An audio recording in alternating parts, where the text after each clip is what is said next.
The night I'm born, lightning hits the temple cliff twice. My father says that's a good omen. My father is a calligrapher, not a fortune teller, so nobody checks his math. He names me Mo Lin Yuan Ink at the edge of the abyss. Poetic. Expensive sounding. Doesn't mean a thing if the thing underneath it is empty. Every child born near a sect gets checked for a spirit root the day they can hold their head up. A master presses 2 fingers to your chest, closes his eyes, and reads what's inside you like a merchant reading a coin for counterfeits. Bright root, you're gold. Dim root, you're silver. No root, I'm no root. 0. The master who checked me actually opened his eyes twice, like the number might change if he looked harder. It didn't. My father held me anyway and said thank you to a man who just told him his son was worthless currency. That's the whole ceremony. 2 minutes. I don't remember it. Obviously I was a baby, but I've had it recited to me enough times, mostly as an insult, that it might as well be a memory. 12 years later, here's what a waste body is good for: fetching water, mucking stables, and carrying things heavier than himself up a mountain path so actual disciples don't have to. I'm good at all 3. I've had practice. Heaven's Fall sect sits on a ridge that looks impressive from a distance and smells like horse manure up close. I know the smell part intimately. It's morning. I'm hauling 2 buckets on a shoulder pole up 91 stone steps. I've counted, 91.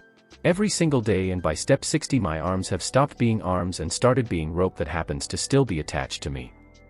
Slower, someone says above me. You're getting water on the steps. Shangguan Lai.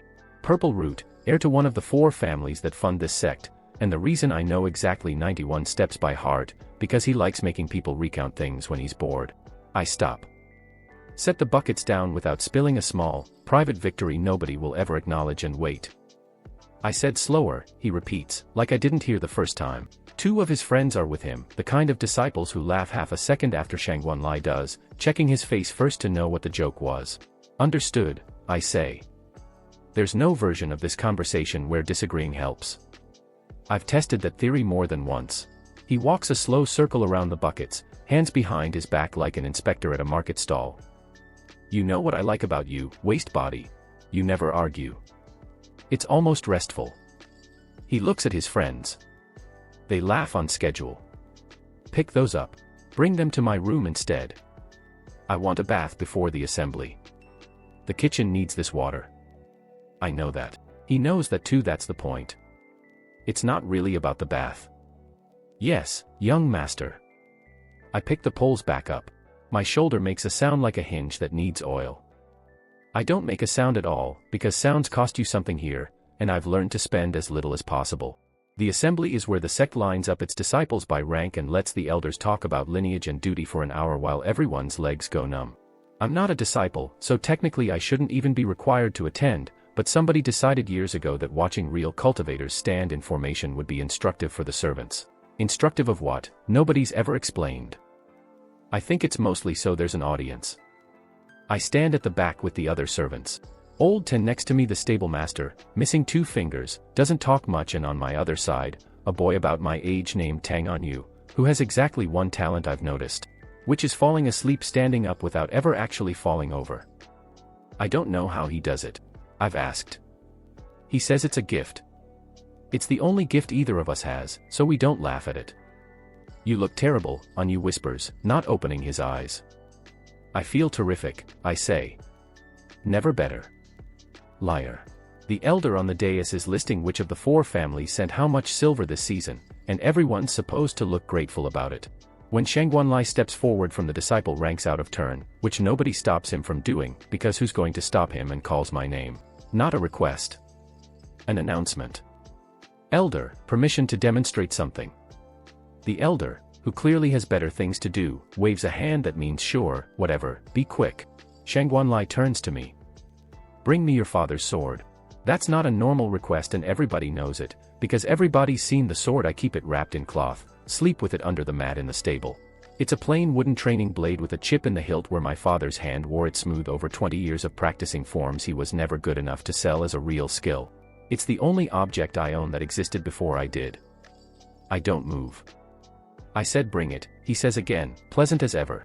Or should I send someone to your stall to find it themselves? There's no winning this. If I refuse, someone gets sent, and it gets found anyway, and now it looks like I hid something, which is its own kind of trouble. So I walk back, unwrap it from under the mat with hands that have gone very calm in a way that scares me a little, and bring it forward, and place it in his open palm. He turns it over once. Tests the balance like it matters, like this is a real weapon and not 2 feet of ashwood with my father's sweat worked into the grain. A cultivator's tool, he says, to the whole assembly now, not just me, in the hands of someone with no root, no cultivation, no right to hold one at all. He looks at me not angry, that's the worst part, he's genuinely entertained and says, waste bodies don't get to carry weapons. He breaks it over his knee. It doesn't take much force. It's not a strong piece of wood to begin with.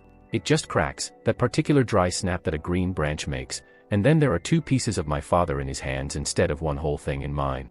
And he drops both halves in the dirt in front of 200 people and steps over them on his way back to formation. Nobody laughs, exactly. It's quieter than laughing. It's worse. I pick up both halves. I don't say anything, because there's nothing to say that doesn't cost more than it's worth, and I go back to my place at the rear of the crowd, and Anu, eyes open now, doesn't say anything either. He just stands a little closer than before, shoulder almost touching mine, which is the only thing anyone does for me all day, and it's not nothing. That night I'm in the stable loft with 2 pieces of wood in my lap and 3 cracked ribs from an exercise session some senior disciples ran on me that afternoon. Shangguan Lai's idea of a warm-up. Apparently, testing new footwork techniques against something that won't complain to the elders about it afterward. I didn't fall. That's the only part of the day that went in my favor. And even that got turned into a joke. An entire crowd of disciples deciding the funniest thing about me is that I don't even know how to collapse properly. I try fitting the sword halves back together like the crack might just decide to heal if I hold them right. It doesn't. Wood doesn't work that way. Neither, apparently, does anything else about my life.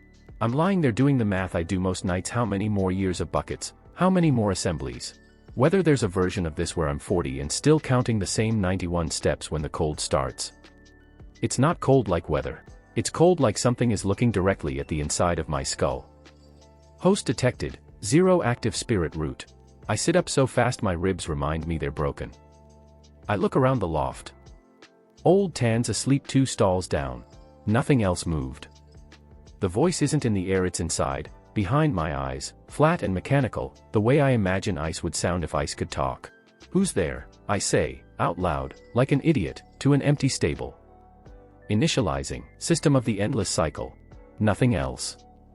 No explanation, no warning, no polite introduction. Just those 2 lines sitting behind my eyes like they've always been there and I only just noticed. I wait.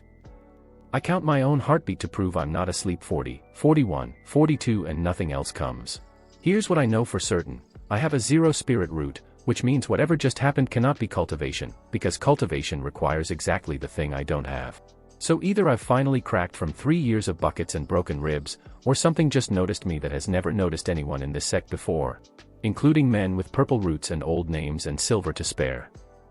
I look down at the 2 halves of my father's sword in my lap. Fine, I say, to the dark, to whatever's listening, to nobody. You've got my attention. What now? Nothing answers that either. Not yet. But something in my chest somewhere under the crack in my ribs has gone very, very still, the way it does right before I make a decision I can't take back. I don't sleep much that night. I don't think I'm supposed to. Nothing happens for 3 days.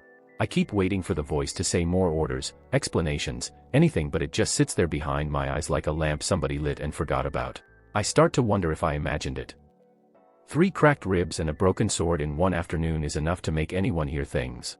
Then, on the 4th morning, while I'm forking dirty straw out of a stall, a small pane of light unfolds in the middle of my vision, not blocking anything, just there. Like a scrap of paper someone pasted onto the air. Task available, gather 10 bundles of firewood before dusk. Reward, 2 experience. I stop forking straw. 2, I say out loud. 2 what? No answer. The little window just sits there, patient, waiting for me to accept or ignore it. I accept it, mostly out of spite, mostly because I want to see what 2 experience even looks like. It looks like nothing. I gather the firewood, which I would have done anyway. It's on Old Tan's list for the week, and a second window opens. Task complete. Experience gained, 2, current level, 1, progress, 2/50ths. 50. I need 48 more of these to move a single number by 1. I do the math walking back down the hill with an armful of wood I didn't need extra payment to carry, at 2 experience a task, and maybe 2 tasks a day if I'm lucky. That's 12 days for one level. I have no idea what a level even does. Nobody in this sect talks about levels. They talk about roots, about bloodlines, about how bright your inner light is. Nothing about a number climbing from 1 to 2. You're doing the face again, Anu says, appearing beside me with a bucket of his own. The one where you're thinking too hard about something and you look constipated. I don't have a face like that. You have exactly that face right now. I almost tell him. I get as far as opening my mouth, and then I remember what happens to people in this sect who start hearing voices. There's a servant 2 years ago, an older woman, who started talking to herself about spirits and got quietly sent off the mountain within a week. Nobody ever explained where to. Sect people don't like things they can't measure with a root reading. I close my mouth. Just tired, I say instead. He doesn't believe me. He's a bad liar himself, which somehow makes him excellent at spotting other people's, but he lets it go, because that's what Anu does, presses once, then steps back. It's the only kind of friendship either of us can afford here. Over the following weeks, the tasks keep coming. Sweep the East Courtyard 1 experience. Catch 3 magpies that keep stealing grain from the kitchen stores 3 experience. And an hour of my life I'll never get back chasing birds across a rooftop while disciples watch and laugh from the training yard below. Deliver a letter to the village at the base of the mountain 5 experience, plus a gray, dust-colored box that unfolds in front of me the moment I finish, hovering in the air like a little coffin made of light. Chest acquired, common gray. Requires, key none owned. Cannot open. That word sits wrong. Requires. I try touching it. Nothing happens, my finger goes through it like fog. I try willing it open, the way I imagine a real cultivator commanding a spell. Nothing. The box just floats there, mocking me quietly, until I stop looking at it and it fades from view, tucked away somewhere I can't see, like a drawer I don't have the key to. By the end of the first month I have 4 of these gray boxes sitting in whatever pocket of nowhere the system keeps them in, and 0 keys, and a level that has crawled from 1 to 3. And a growing, ugly suspicion that this whole thing is exactly as useless as it feels. Maybe it's a curse, I say to Anu one night, both of us sitting on the stable roof because it's the one place nobody bothers checking on us. Maybe some spirit decided the funniest thing it could do to a waste body is give him a second, smaller way to be useless. Sounds like something that would happen to you specifically, Anu says, not unkindly. He's lying flat, looking at the stars, hands behind his head. Bad luck likes you. It's practically a friendship at this point. Comforting. I try. Below us, torchlight moves across the training yard. Shangguan Lai is out late again, running drills with the 2 disciples who laugh on his schedule. Practicing a technique that leaves faint purple afterimages hanging in the air every time he strikes. Even from here, even knowing nothing about cultivation beyond what I've swept up off training yard floors, I can tell it's good. Real. The kind of thing a bright root buys you. I look at my own hands. No afterimages. No light. Just a number stuck at 3, climbing at the speed of a man who counts steps for fun. The selection bout happens 2 days later. It's not really about that word implies I'm meant to hit back. Shangguan Lai announces it in front of the yard, casual as ordering tea. New disciples need live practice against something that won't file a complaint afterward. He looks at me, and I already know, before he says it, exactly what something means. 3 seniors. 1 target. Let's see how the waste body holds up. 3 older disciples step forward. I recognize 2 of them from the firewood and magpie era of my week. They've laughed at me plenty, never bothered to learn my name, which somehow stings less than being known and mocked anyway. Old Tan, watching from the fence with his 2-fingered hand gripping the wood too tight, doesn't say anything. There's nothing he could say that would change this. Rules, Shangguan Lai says, enjoying himself. No weapons for him, wouldn't want another accident with wood. A ripple of laughter. Everyone else, full technique. Begin whenever you like. They don't wait long. The first one comes in low and fast, a palm strike aimed at my ribs, the same ribs still healing from last time, which I'm fairly sure isn't an accident. I don't have a technique to counter it with, so I do the only thing I've ever been able to do against people faster and stronger than me. I move wrong on purpose. Twist half a second later than my body wants to, and the strike catches shoulder instead of rib. It still hurts. It hurts less than it would have. The second one I don't see coming at all, a kick to the back of the knee that drops me flat into the dirt, dust in my mouth, ears ringing. The third one doesn't even need a technique, he just steps on my wrist as I try to push myself up, casual, like stepping over a puddle. I don't stay down. I don't know why.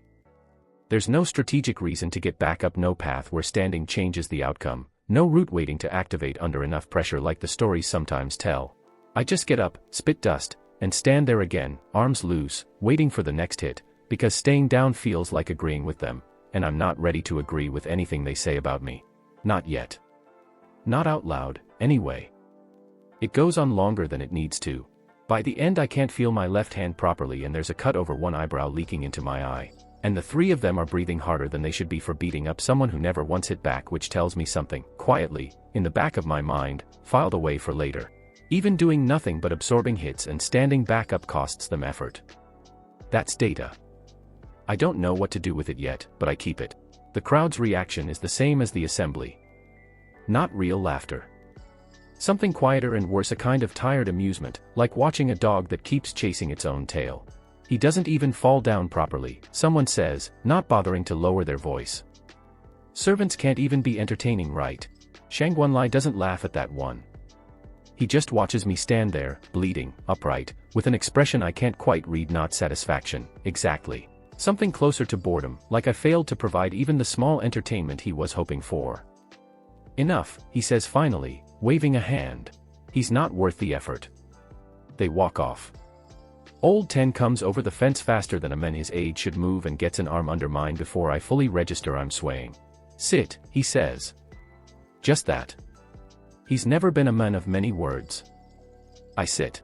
Anyu shows up a minute later with water and a strip of cloth he's clearly torn off the bottom of his own shirt, and starts wrapping my hand without asking permission, because he's learned by now that I'll say I'm fine and be lying. You could just stay down sometimes, he mutters, not looking up from the wrap.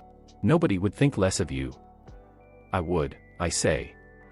He doesn't have an answer for that, so he just ties the cloth a little tighter than necessary, which is his version of agreeing. That night, alone in the loft, ribs aching in a new pattern layered over the old one, a small window opens quietly in the corner of my vision. Easy to miss if I weren't already lying there staring at nothing. Passive endurance registered. Minor experience awarded, 1 point. For getting hit and standing back up. I almost laugh, except laughing hurts too much right now. Great, I say to the dark, to the ceiling, to whatever's keeping score.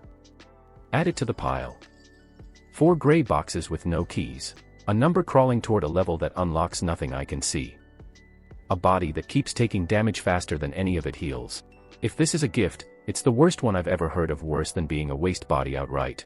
Because at least a waste body doesn't spend his nights hoping a voice in his skull is about to mean something. I don't know yet that every one of those useless points is a brick. I don't know the wall they're building is close to finished. All I know, lying in the straw with a cut over my eye and a hand wrapped in a torn shirt, is that tomorrow there's an escort mission, the whole sect moving out toward some ravine at the edge of sect territory, something about a break in the seals. Monsters loose where they shouldn't be, and that servants are being brought along to carry gear. I fall asleep counting experience points instead of steps, for once. It doesn't add up to anything yet. But I keep counting anyway. The march to Night Fong Ravine takes half a day, and I spend all of it on the wrong end of a supply pole, same as always. Except this time the cargo includes sealed talisman crates that Old Ten warned me not to drop even once, and my hand is still wrapped in Anyu's torn shirt strip from 2 nights ago. The ravine itself looks like something tore the mountain open and never bothered closing it, a jagged crack running down into dark, wide enough to swallow a formation of disciples without slowing down. Elders call it a seal breach. What that means in practice, something used to be locked in down there, and it isn't anymore. Servants stay at the mouth, the escort captain says, not even looking at us when he says it. Guard the gear. Don't wander. Guard the gear. That's the whole assignment. Anyu and I sit on a flat rock at the entrance while 30-some disciples and 3 elders disappear into the crack in full formation. Torches and talismans lighting the dark in receding rings until even the light is gone. This is the safest job I've had all month, Anyu says, stretching out on the rock like it's a holiday. Nobody yells at you for babysitting crates. I don't answer right away. Something about the ravine's mouth is bothering me, a smell underneath the cold stone smell, faint and animal, the kind of thing you notice without being able to name it. Then the mountain groans. It isn't loud, not at first, more a shift you feel through the rock under you than a sound you hear. Then dust starts sifting down from the ravine's upper lip in a fine gray curtain, and the groan becomes a crack. And the crack becomes a roar of stone giving way somewhere above the entrance we're sitting next to. Move.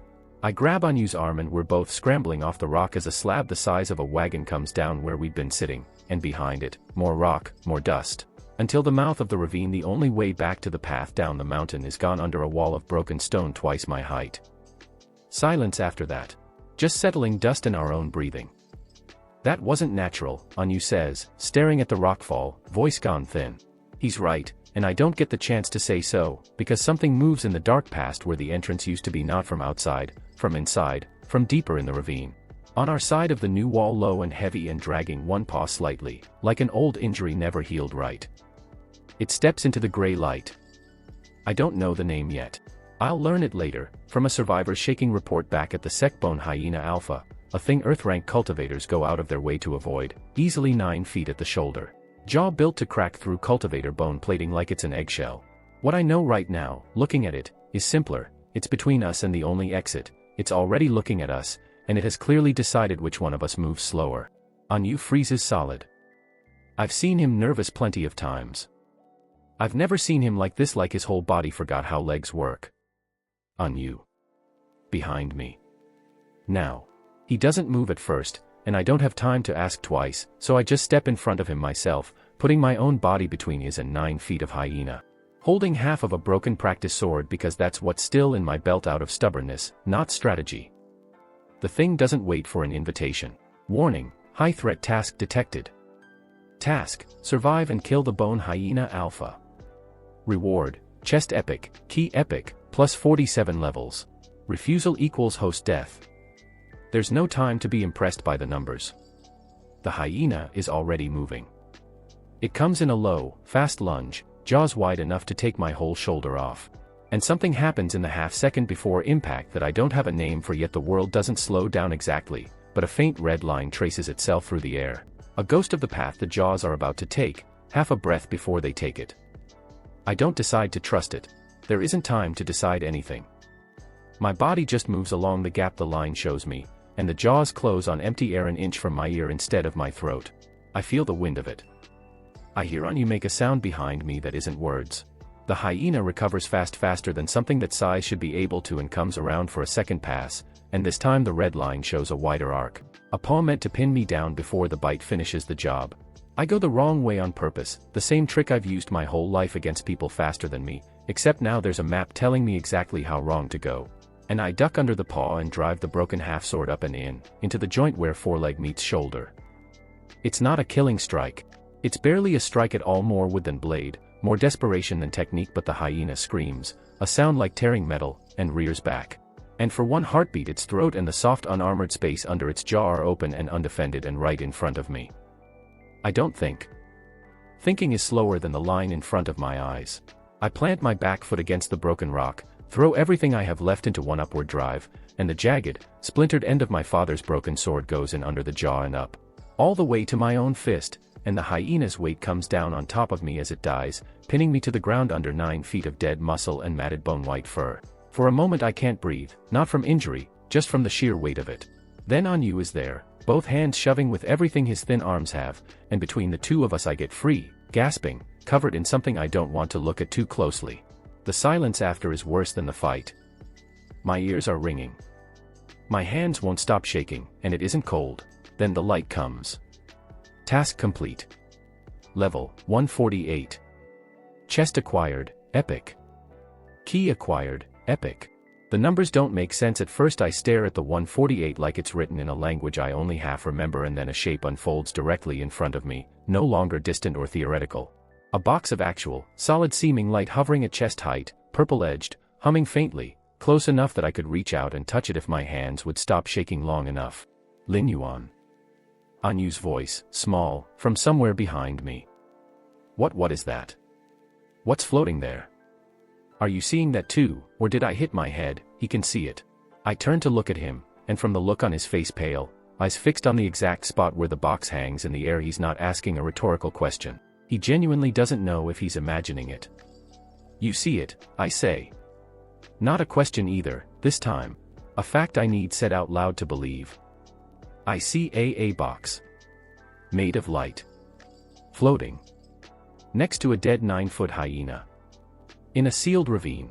Yes, Lin Yuan, I see it. What is happening? I don't have an answer that would make sense to either of us right now, so I do the only thing that feels like it makes sense. I reach out with a hand that's still shaking and touch the box, and this time, unlike every gray chest before it, unlike weeks of my finger passing through fog, it's solid under my palm, warm, humming with something that feels less like light and more like held breath. Key required, epic. Key available, epic. Unlock. Yes, I say out loud, to the ravine, to the dead hyena, to Anyu's wide eyes, to whatever's been keeping score since the night my sword broke. Obviously yes. The box splits open along lines of purple light, and inside not gold, not treasure, nothing a normal cultivator would recognize as a reward at all. There's a single scroll, plain, unmarked.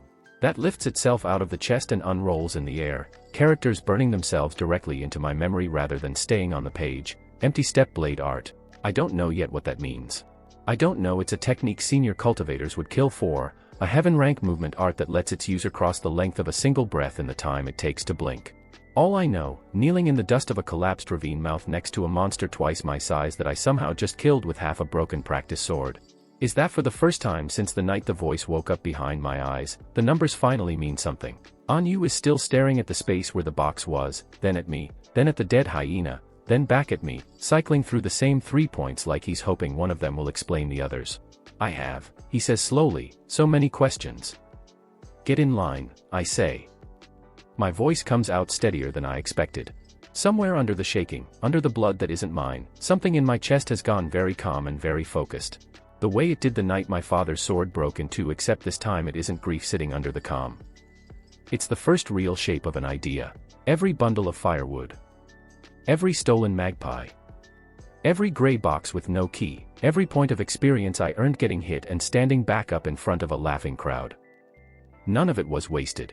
All of it was sitting somewhere behind my eyes, stacking, quietly, waiting for exactly this, a wall I couldn't climb over any other way. A threshold that only broke because the danger on the other side of it was finally big enough to matter. Behind us, the rockfall blocking the ravine's mouth groans again, shifting under its own weight. Somewhere on the other side of it, muffled, I can hear voices, the escort team, working their way back toward the entrance, unaware that anything happened here at all. I look down at the broken half of my father's sword, still buried to the hilt in a dead monster's throat, and for the first time in 3 years, breaking doesn't feel like the end of the story. Anyu, I say, pulling the blade free. Don't tell anyone what you just saw. He looks at me like I've asked him something enormous. Maybe I have. Obviously not, he says. Who'd believe me? Getting back through the rockfall takes the rest of the afternoon. Anyu and I dig a gap wide enough to squeeze through near the top, where the slide left a crooked seam of open air, and by the time we drop down the other side, scraped and filthy, the escort team is already working their way back out of the ravine's depths, tired, singed at the edges, dragging 2 wounded seniors on makeshift litters. Nobody's looking for us. Nobody noticed we were gone. Rockfall at the entrance, the captain reports to the elders, breathless, counting heads. We lost sight of the 2 servants posted there. Here, I call out, stepping into view with Anyu half a pace behind me. We're here. Found a gap and waited it out. That's the whole story I give them, and it's mostly true, in the sense that every individual word of it is accurate. Nobody asks why my sleeve is torn open at the shoulder or why there's dried blood on my hands that doesn't belong to me. Servants get scraped up during collapses. Nobody spends thought on the details. Old Ten looks at me a beat too long as we fall in for the march back down the mountain. Not suspicious, exactly. Just the look of a man who spent decades noticing small things about people nobody else bothers watching. He doesn't say anything either. That's his gift, same as it's always been. I don't unwrap the empty step scroll's meaning until 3 nights later, alone. In a gully half an hour's walk from the sect where nobody comes looking for firewood or magpies or servants who've gone missing for an hour. The characters are already burned into my memory. I didn't have to read them twice, they arrived complete, the way the system seems to prefer doing things. All at once and without an instruction manual. What they describe, when I finally sit with it long enough to understand, a way of moving that collapses the space of a single breath into a single step. Not flight. Not speed exactly. A kind of folding. I try it standing still first, because I have exactly 0 desire to fold myself into a rock. Nothing happens. I feel foolish standing in a gully at midnight willing my legs to do something they've never done, and for a moment I wonder if the scroll was a joke. Some final cruelty from a system that spent a month handing me useless numbers. Then I stop trying to make it happen and instead do what I did against the hyena, stop deciding, and just move along the shape the awareness wants me to take, and the 10 feet between me and the gully wall disappear in a single step that doesn't feel like running at all. It feels like the world skipped a breath and I skipped with it. I hit the gully wall harder than I meant to. Worth it. I spend the rest of that night and most of the next 3 doing the same thing over and over in the same gully. 10 feet, 20, a step time to a swinging branch.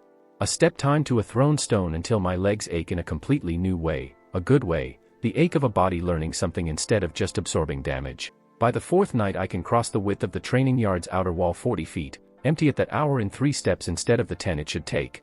And I don't hit anything on the far side at all. I don't tell anyone except on you, and even with him, I don't tell him everything. Just enough. You're leaving at night, he says, one evening, not quite an accusation. We're sitting on the stable roof again, the one safe place. I'm not stupid, Lin Yuan. Something happened in that ravine. Something you're not telling me. I told you what I could. You told me you killed a monster with half a sword and got a floating box that gave you a scroll that appeared in your head. That's not what you could, that's the whole story minus the part where you explain how any of it is possible. He's not wrong. I look at him for a long moment, weighing it, the way I've learned to weigh every decision now instead of just reacting to whatever's in front of me. If I tell you the rest, I say slowly, and it's true, then you know something that could get both of us in serious trouble if the wrong person hears it. If I tell you and it's not true, if I've actually gone mad from the beatings, like you're clearly starting to wonder, then I need you to tell me honestly. Because I can't tell the difference myself anymore. Anyu is quiet for a while, looking out at the dark training yard where Shangguan Lai's purple afterimages used to hang some nights. You're the least crazy person I know, he says finally. Which is a low bar around here, but it's still a real answer. Tell me. So I do. Not everything. I don't have the words yet for what the system actually is, and I'm not sure I trust the words I do have, but enough. The voice. The tasks. The numbers that meant nothing for a month and then meant everything in a ravine. The scroll. What I can already do now that I couldn't do 4 days ago. He doesn't laugh. He doesn't back away either, which is the part one was actually afraid of. So you have no route, he says slowly, working through it out loud, but you have this. A ladder nobody else can see. And it doesn't stop at whatever a route would stop at. I don't know if it stops anywhere, I say. That's the part one keep coming back to. Everyone here has a ceiling. A number the elders read off them the day they're born, and that's the whole shape of their life decided before they can walk. I don't have that number. I don't think I have a ceiling at all. I think I just have doors that don't open until something on the other side is dangerous enough to be worth the door. Anyu turns that over for a long moment, and something shifts in his face, not fear, not envy, something closer to a held breath finally being let out. Then don't waste it being careful, he says. You've spent 3 years being careful and it got you a broken sword and cracked ribs. If this thing only opens for real danger, maybe being careful is the actual mistake now. It's strange advice coming from the most cautious person I know, and I think that's exactly why it lands as hard as it does. I test it, quietly, in small ways, over the next several days. Not the full technique. I'm not foolish enough to reveal heaven rank movement in front of 200 witnesses, but small pieces of it, disguised as luck. A junior disciple, one of the ones who's never bothered learning my name, tries to shoulder check me off the water fetching path the way he does most mornings. And instead of absorbing it the way I always have, I let the empty step carry me half a step sideways at exactly the right instant. And he stumbles through empty air where I used to be standing and nearly goes face first into the mud himself. He doesn't understand what happened. He just glares like I did it on purpose, which, technically, I did, and stalks off muttering about servants getting clumsy underfoot. It's such a small thing. It shouldn't feel like anything. But walking away from that path afterward, unbruised for the first time in longer than I can remember, something settles into place in my chest that I don't have a name for yet either. Not triumph. Not revenge, just the quiet, private knowledge that the ground under my feet has changed shape and nobody else has noticed yet. That's the part one decide to protect, more than anything else. Not the power itself, the not knowing. As long as nobody suspects what's happening to me, I get to choose when it matters. The moment Shangguan Lai or anyone else in this sect learns what I can do, that choice gets taken away. And I've had enough decisions made for me by people who broke my father's sword for entertainment. I'm not handing this one over early. You're smiling at the fence post, Anu observes one morning, dead flat, watching me stare at nothing while I'm supposed to be filling buckets. I'm thinking about the fence post. Nobody's face does that thinking about a fence post. I don't argue. He's earned the right to see through me by now, more than anyone else alive. The rumor reaches the sect almost 2 weeks later, second-hand and badly distorted, the way rumors always seem to travel uphill from wherever the truth actually happened. Someone in the escort team mentions, offhand, over a meal, that the rockfall at Night Fong Ravine's entrance was strange cleaner than a natural collapse should be. Like something had been carved rather than simply broken, and that when they finally cleared enough debris days later to properly inspect the site, they found the body of a bone hyena alpha just past the entrance, killed by a single wound under the jaw, driven upward with enough force to punch clean through bone. Nobody connects it to 2 missing servants who reappeared covered in scrapes and claimed they'd only waited out a rockfall. Why would they? A hyena that size is Earth-rank prey, the kind of thing that takes formation cultivators working together to bring down safely. And there were no formation cultivators anywhere near that entrance when it happened. Probably killed each other fighting over territory, someone concludes at the assembly, and the elders move on to other business. And that's the whole extent of the sect's curiosity about the strangest thing to happen on that mountain in a decade. Shangguanlai hears the story too. I catch it second-hand from Anu, who overhears it from a kitchen servant, who overheard it from someone actually present, and by all accounts he laughs at the theory about territorial hyenas and moves on without a second thought, already bored. Already looking for his next diversion.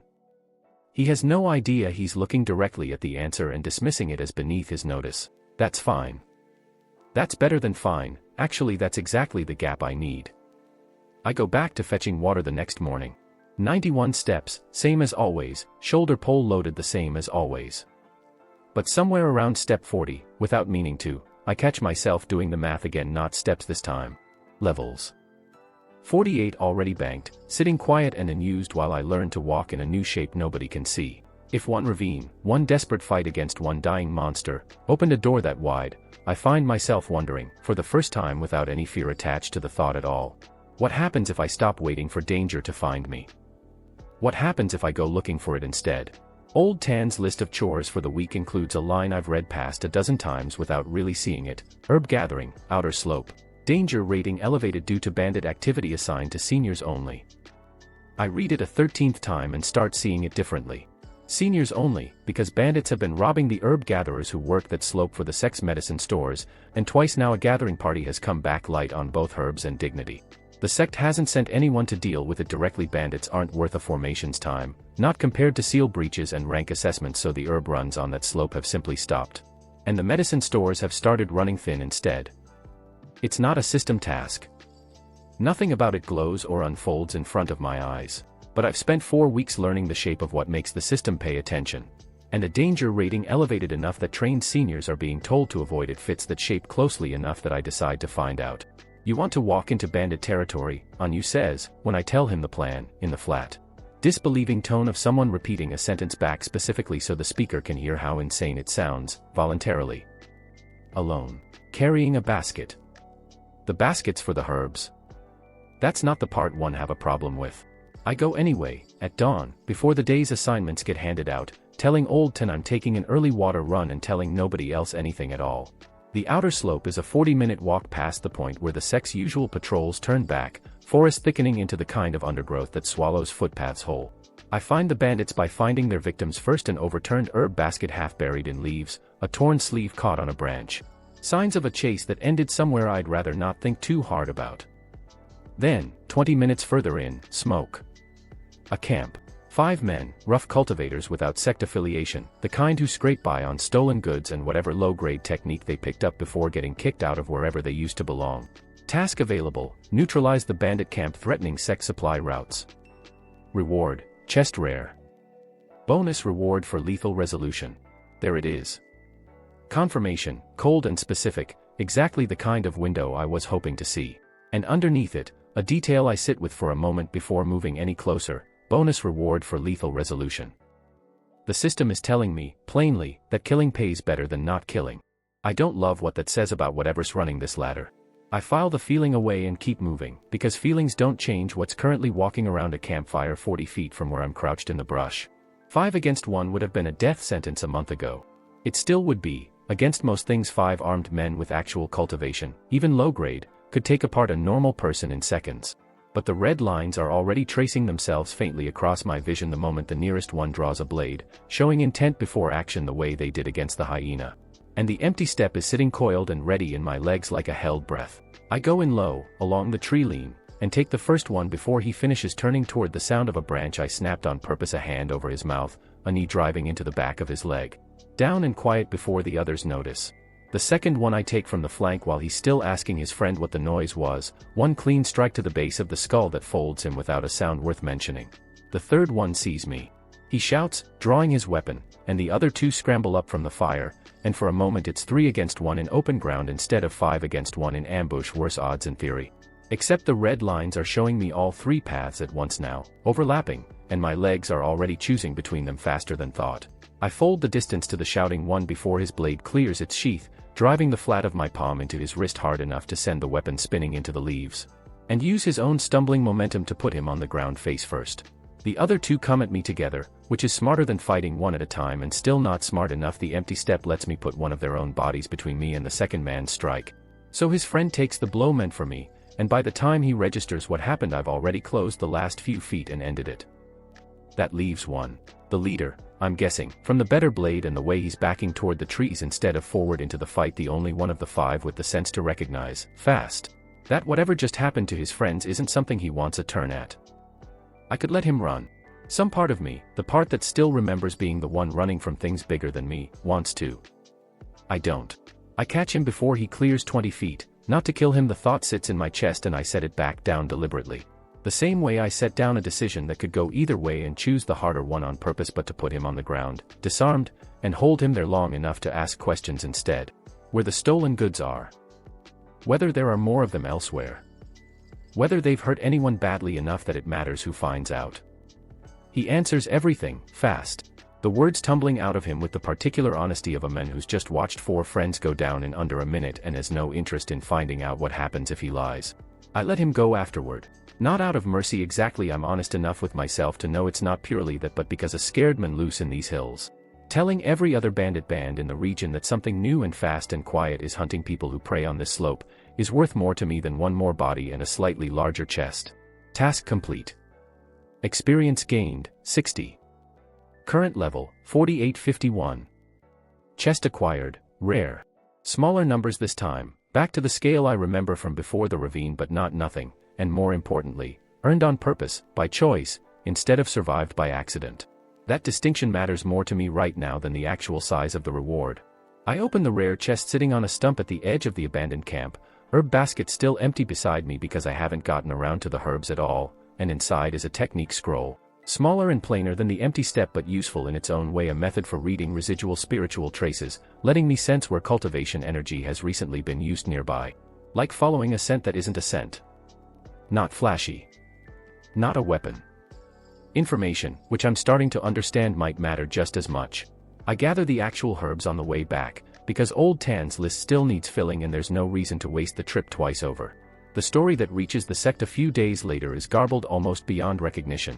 The way stories about me always seem to arrive, a merchant passing through mentions that the bandit problem on the outer slope has simply stopped, camp abandoned. No bodies found because I made sure there wouldn't be any left in a state anyone would want to identify. And the one surviving bandit's account of something fast in the trees gets dismissed by everyone who hears it as exactly the kind of excuse a beaten man invents to explain a beating. Something in the trees, Shangguan Lai repeats at the evening meal, close enough that I hear it while filling water jugs nearby, and laughs, not unkindly, just dismissively. The sound of someone who's never once considered that the servant refilling his cup might be relevant to any story worth telling. Probably fought each other over the loot. Second time now that someone's guessed exactly that wrong explanation for exactly the right event. I've started to notice a pattern in how thoroughly this sect refuses to imagine me as a cause of anything. It used to feel like erasure. Lately it started to feel like cover. I don't correct him.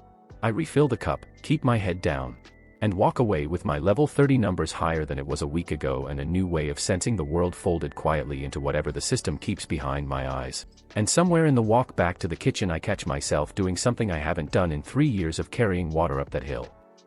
I'm not counting the steps anymore. I've stopped needing to. The trace sensing technique from the rare chest turns out to be more useful than I expected, and not in the way I expected it. I use it, at first, exactly as intended, walking the outer slope and the forest beyond it, feeling for the faint residue cultivation leaves behind. The way a fire leaves warmth in stone long after the flame's gone out. Small things, at first. A patch of grass where someone practiced a technique days ago. A game trail where something with actual spiritual pressure passed through recently. Then, on the 5th day of testing it, I feel something that isn't small at all. It's 3 ridgelines out from the sect, well past where any patrol bothers walking, and the residue isn't old and cold like everything else I've found. It's recent, and it's heavy. Sitting in the air like heat coming off a forge. Whatever left it passed through less than a day ago, and it left enough behind that even a technique this crude picks it up from half a mountain away. I don't tell on you where I'm going this time. Not out of secrecy exactly, more because I don't have a way to explain a decision I'm not entirely sure is sane even to myself. The trail leads to a cave mouth blackened at the edges, scorched rock running in streaks down from the opening like something inside breathes fire on a regular basis, which, as it turns out, is exactly correct. Task available: clear the fire Yasha demon's lair. Solo clearance required, threat level incompatible with formation assistance. Reward: chest legendary. Solo clearance required. I read that twice, because it's the first task that's told me outright that help wouldn't just be unnecessary, it would actually make things worse. Presumably because whatever's inside reads groups differently than lone targets, or because formation cultivators would trip whatever wards are keeping ordinary wildlife away from a demon's den. Either way, the instruction is clear enough. This one, I do completely alone, with no witnesses and no backup, which is either the safest kind of task or the most reckless kind. And I don't fully know which until I'm already inside. Sky Danger rank. I don't have a full sense yet of how the ranks stack against each other, but I know enough by now to understand that this sits well above what took down the hyena. And the hyena nearly took my head off with a lucky pass. I go in anyway. The demon doesn't wait in the dark like something out of a story, patient and theatrical. It's on me almost the moment I clear the cave's outer bend, a wave of heat rolling ahead of it like a physical wall, and then the creature itself vaguely humanoid. Wreathed in flame that doesn't flicker so much as boil, eyes like coals set into a face that might once have resembled a person before whatever process turned it into this. The red lines that trace attack paths in my vision are different this time, wider, hazier, because fire doesn't move in the clean arcs a claw or jaw does.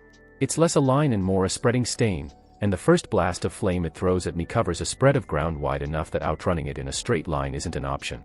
I fold sideways instead of back. The empty step cutting diagonally through a gap in the spread that exists for maybe half a second before the whole cave wall behind where I'd been standing goes molten at the edges. The heat singes my sleeve even from the miss. A direct hit would have ended things before they properly started. This is the first real test of the technique against something that isn't simply faster or stronger than me, something that changes the rules of the space itself. Turning the air into a hazard even when the creature's not actively attacking. I have to think differently here. Treat the whole cave as dangerous rather than just the thing standing in it. Timing each empty step not just to dodge the demon's reach but to avoid patches of air still hot enough to blister.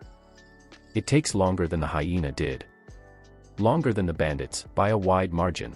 There's a stretch in the middle where I misjudge a spread of flame and take a graze along my forearm that leaves the skin raw and furious. And for a few seconds afterward my whole arm shakes too badly to trust with anything precise, and I have to fall back on pure footwork. Weaving and buying time with nothing but distance while the arm settles. It's in that stretch, hurt, breathing hard, buying time instead of making progress, that something shifts, quiet and internal, more felt than announced. I don't get a window telling me a new skill has unlocked. I just notice, mid-step, that when I move now there's a faint afterimage trailing half a second behind me, a ghost of my own last position hanging in the air like smoke. I test it on purpose, next dodge step one way, and instead of one mo linuan sprinting from danger, there are two. One real and one lingering just long enough to draw the demon's next strike toward empty air. By the time the fight reaches its final stretch, I've learned to layer it not one afterimage but several in sequence. Until for a few critical seconds there are 9 overlapping images of myself scattered around the demon in a rough circle, each one flickering with just enough presence to read as a real target. And only one of them carrying a blade that means anything. The demon, cornered and burning through whatever reserves it started with, lashes out at all of them at once, wasting its remaining strength on 8 ghosts while the 9th, the real one, coming from the angle it's least defended, low and from behind, drives my father's broken sword half up under its jaw exactly the way it went into the hyena 3 weeks ago. The fire goes out all at once, snuffed rather than fading, and the demon collapses into ash and scorched stone. And I'm left standing alone in a cave that smells like a forge fire finally banked for the night, arm throbbing, legs unsteady, and a golden-edged chest already hovering in the air in front of me. Task complete. Chest acquired, legendary. Inside, 9 shadows blade, the ability I'd already half discovered by accident, now formalized into something I can call up deliberately instead of stumbling into under pressure. 9 phantom copies of my own attack, all convincing enough to draw a real response, only one of them carrying real weight. I sit down on the cave floor for a while afterward, not because I need to, exactly, but because my body seems to require it.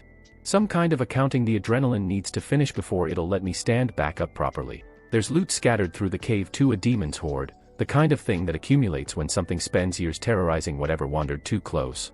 Scorched gold and half-melted jewelry, and at least one weapon that might be worth something to someone who isn't me. I take what fits easily and doesn't cost me extra time to carry, and leave the rest. Not out of virtue. There's a bandit camp's worth of experience behind me now telling me that greed costs more than it returns when the clock on a task might still be running in ways I can't see. I don't notice her until I'm most of the way back down the ridge, moving slower than usual with my arm wrapped tight enough to slow the bleeding. And something at the edge of my vision, not a red attack line this time, just an ordinary awareness of being watched, makes me stop and look up toward a rock outcropping a good distance off. A young woman stands there, pale robes edged in a blue so cold it looks like frost caught mid-melt, watching the cave mouth behind me with an expression I can't read from this distance. She doesn't move to approach. She doesn't call out. She just watches, for a long moment, taking in whatever's visible from up there, smoke still curling faintly out of the cave mouth, ash streaked black down the rock, and me. Walking away from it upright when nothing should be walking away from the cave at all.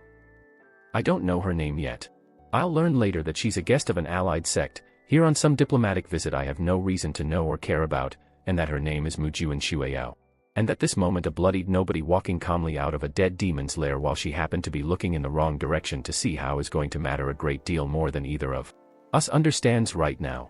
For now she's just a stranger on a ridge, watching too closely for comfort. I keep walking, favoring the arm, and by the time I glance back she's gone, no trace of her at all except the faint, cold, unfamiliar echo my trace sensing picks up where she stood, a cultivation signature unlike anything I've felt on this mountain, clean and sharp as the edge of ice. I file it away with everything else I don't have an answer for yet, and keep walking home. The allied sect's visit gets announced 3 days later, and with it, the reason Shangguan Lai has apparently been in an unusually good mood all week. Sparring exhibition, Old Ten mutters, reading the notice board over my shoulder while I'm meant to be sweeping near it.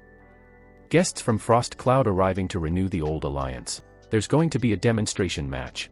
I don't think much of it until my name gets called 2 days later, in front of the assembled disciples, by Shangguan Lai himself. Wearing the particular smile he saves for moments he's planned in advance. Our honored guests should see something memorable, he announces to the yard, loud enough to carry, eyes on me the whole time. I propose a match.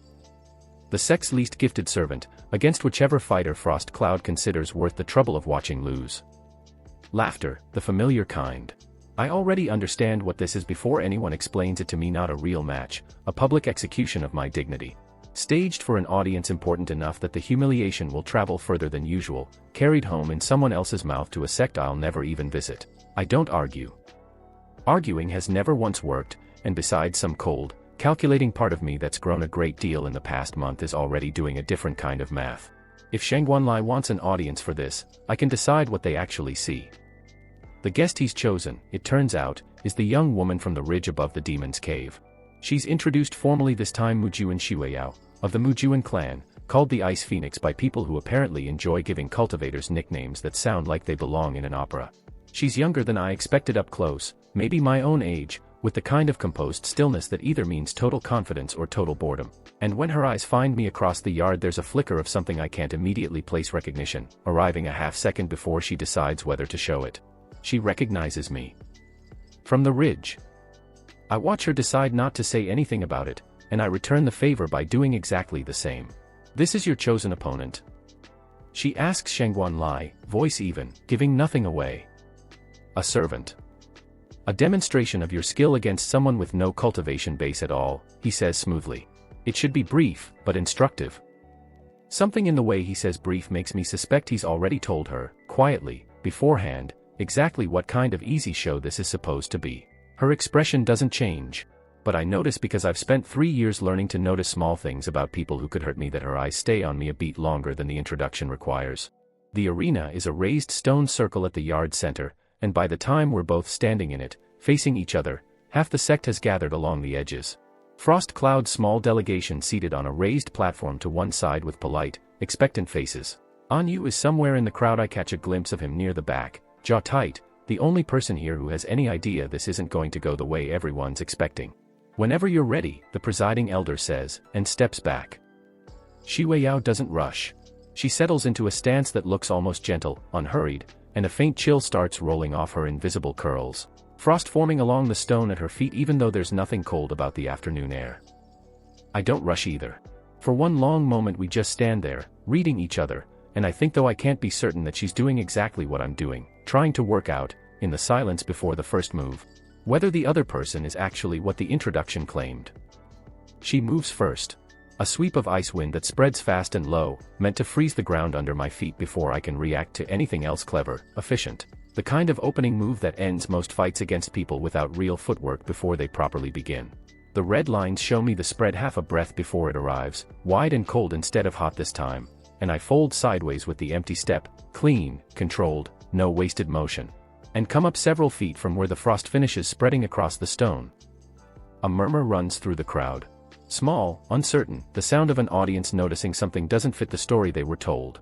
Xi Weiyao's eyes narrow slightly, not anger, something closer to genuine interest, and her next attack comes faster. 3 compressed ice spears launched in quick succession. Each one adjusted mid-flight to correct for the angle I dodged the last strike at. She's good. Better than the bandits, better than anything I've faced except the demon, and she's only just started. I answer with 9 shadows for the first time in front of witnesses, 9 flickering copies of myself scattering outward from where I stood a half-second earlier.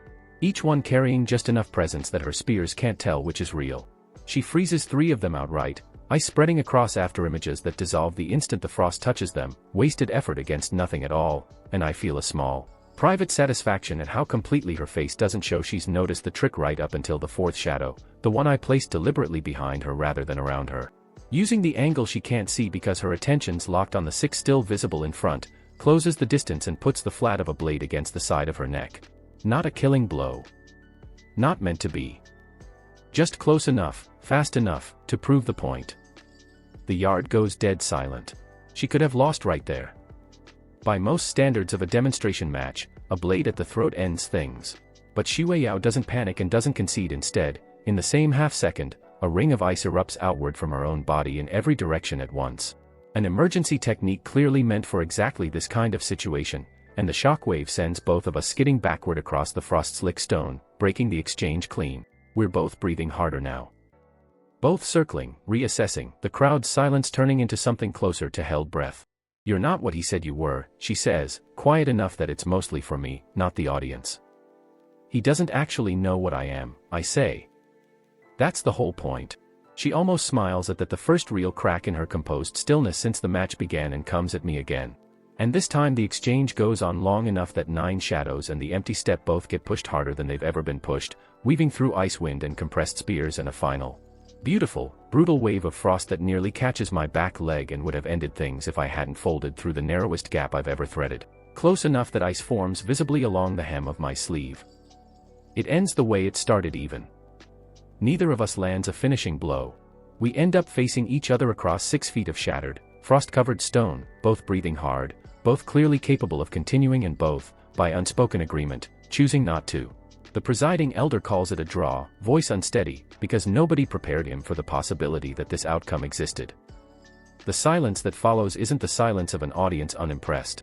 It's the specific, ringing silence of 200 people simultaneously revising something they thought they understood, and not one of them quite ready to say so out loud yet. Shangguan Lai's face, when I finally let myself look at it, isn't the bored amusement he wore walking into this. It's something closer to the look he had after the hyena rumor, except this time there's no easy explanation sitting nearby for him to reach for. No territorial hyenas. No bandits fighting each other. Just a servant standing upright in the middle of an arena that his invited guest just failed to put down. In front of the exact audience he'd hoped would witness a very different kind of demonstration. Xi Weiyao doesn't look at him at all. She looks at me, still catching her breath, and there's nothing left in her expression of the flat diplomatic politeness she walked in with. "Who taught you those techniques?" she says. Not an accusation. A genuine question, the kind that expects an answer eventually, even if not right now. "Nobody," I say, which is the truest thing I've said all day. She studies me for a long moment, clearly deciding whether to press, and chooses for now not to. But something shifted behind her eyes that I recognize, because I've felt the same shift happen in my own chest more than once this past month, the moment someone stops seeing a fixed, explained shape in front of them, and starts seeing a question worth following. Anyu finds me afterward, shoving through the dispersing crowd with an expression somewhere between terror and delight. "You could have told me you were going to do that," he hisses, dragging me toward the edge of the yard before anyone thinks to stop us. I nearly swallowed my own tongue. I didn't know I was going to do that until I did it. "That is not comforting, Lin Yuan." Behind us, I can hear fragments of conversation rippling through the dispersing crowd. Disbelief, speculation, at least one senior disciple insisting loudly that it must have been a fluke. A lucky exchange that won't repeat itself. I let them talk. Let them build whatever story makes the afternoon easier to live with. Shangguanlai's plan to humiliate me in front of an audience that matters has just done the opposite in the most public way possible, and there's no rumor small enough, no explanation convenient enough, to quietly erase 200 witnesses and a frost cloud delegation from what they just watched with their own eyes. I look back once, before Anyu pulls me fully clear of the crowd, and catch Xueyao still standing at the arena's edge, watching me go, making no effort at all to hide that she's watching. Whatever comes next, I think, walking away from the first real crack in the story this sect has always told about me, it's not going to be quiet. Shangguanlai doesn't confront me directly. That was never going to be his way. I don't learn what he actually does until much later, pieced together from a captured man's confession. But the shape of it is simple enough to guess just from watching him in the days after the arena. He goes quiet. Not humbled quiet, calculating quiet, the particular stillness of someone who's decided that a public loss requires a private solution, handled somewhere no audience will ever see. I know something's different because he stops looking at me entirely.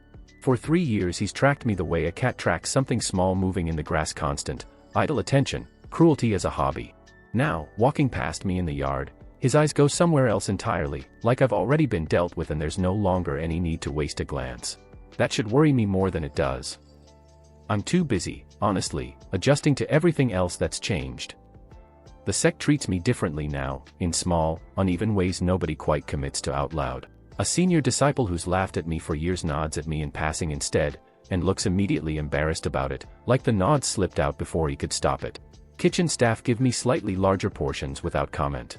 Nobody apologizes for 3 years of anything that would require admitting 3 years happened the way they happened, but the ground has shifted a few degrees, enough that I notice. Even if nobody else will say the words. Old Tan says the most, in his way, which is almost nothing. He watches me carry water one morning, no faster than before, no different in any way a root reading could measure, and just says, "Good," once, quietly, and goes back to mucking a stall. I don't ask what he means. I think he means all of it. Anyu, predictably, has opinions about all of it.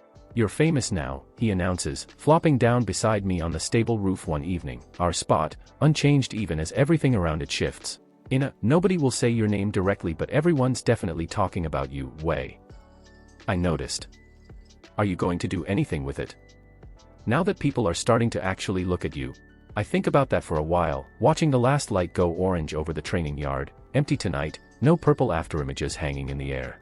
I don't think I want anything from them, I say eventually. I just want them to stop being able to hurt me for free. That's already happened, mostly. I don't need more than that.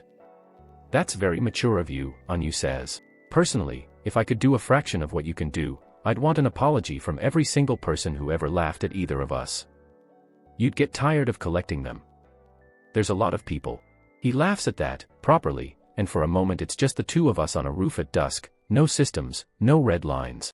No 1,000-year sex, just two people who've spent years finding whatever small warmth they could in a place that mostly withheld it, still finding each other. Even now that one of them can apparently kill demons with half a broken sword. I mean it, though, Anyu says eventually, quieter. Whatever this is turning you into, don't let it turn you into someone who forgets what the 3 years before it felt like. Some people get power and it just becomes a bigger version of the same cruelty they used to be victims of. Don't be that. I won't. I know. I just wanted to say it while it still needed saying, instead of after. It's the kind of thing that sounds heavier than the moment deserves, sitting on a stable roof with the sky going dark. And I don't fully understand until much later just how much weight he put into saying it exactly then. Exactly like that, like a man leaving something important somewhere safe before a long walk into weather he can't predict. 4 nights later, I take the mountain path alone, on an errand that should be entirely unremarkable, a supply run to the base of mountain village. The same route I've walked dozens of times since the night my sword broke, carrying sect correspondence down and expecting to carry purchased goods back up before midnight. The trace sensing catches it before anything else does, a scattering of faint, cold signatures positioned along the ridge above the path. Spaced with the kind of deliberate geometry that has nothing to do with people traveling and everything to do with people waiting. 7 of them. I count twice, to be sure, because 7 is a number that changes how a fight needs to be fought compared to 3 or 5. I don't turn back. Turning back tells them I know, and whatever's about to happen, I'd rather have that one piece of information stay mine a little longer. I keep walking, same pace, same posture, a servant on an unremarkable errand. Right up until the path narrows into a stretch of switchbacks with steep rock on one side and a drop on the other, the obvious place to spring an ambush, which means it's exactly where they've chosen to do it. The first sign that isn't just trace sensing is a faint, sweetish smell drifting down from above, wrong in a way I don't immediately place until my eyes start to sting slightly at the edges. Poison, carried on the wind rather than a blade, the kind of opening move that doesn't care whether you see it coming, because seeing it doesn't help if you're already breathing it. Warning, coordinated assassination attempt detected.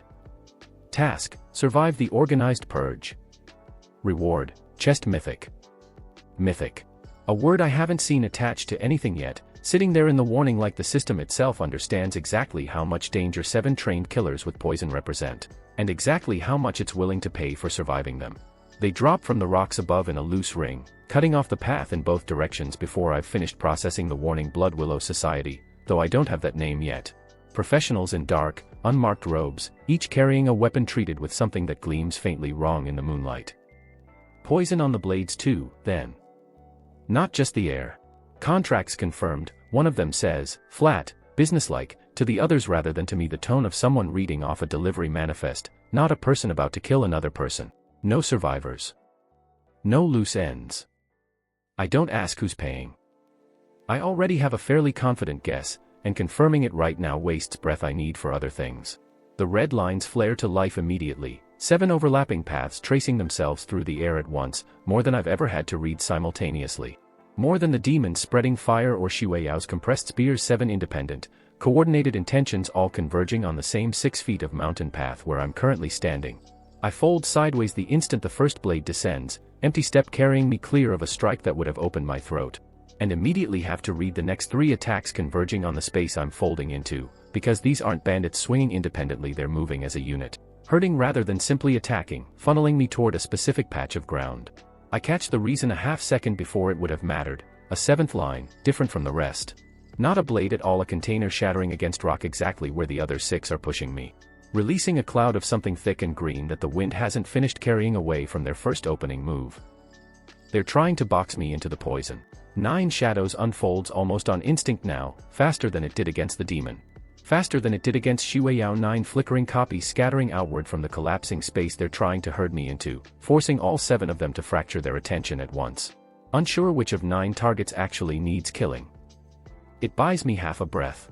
Half a breath, against 7 professionals with poison blades, standing on a mountain path with a drop on one side and rock on the other, might not be enough. One of them breaks formation, faster than the others, driving straight through 2 of my shadows toward what he's guessing correctly is the real target.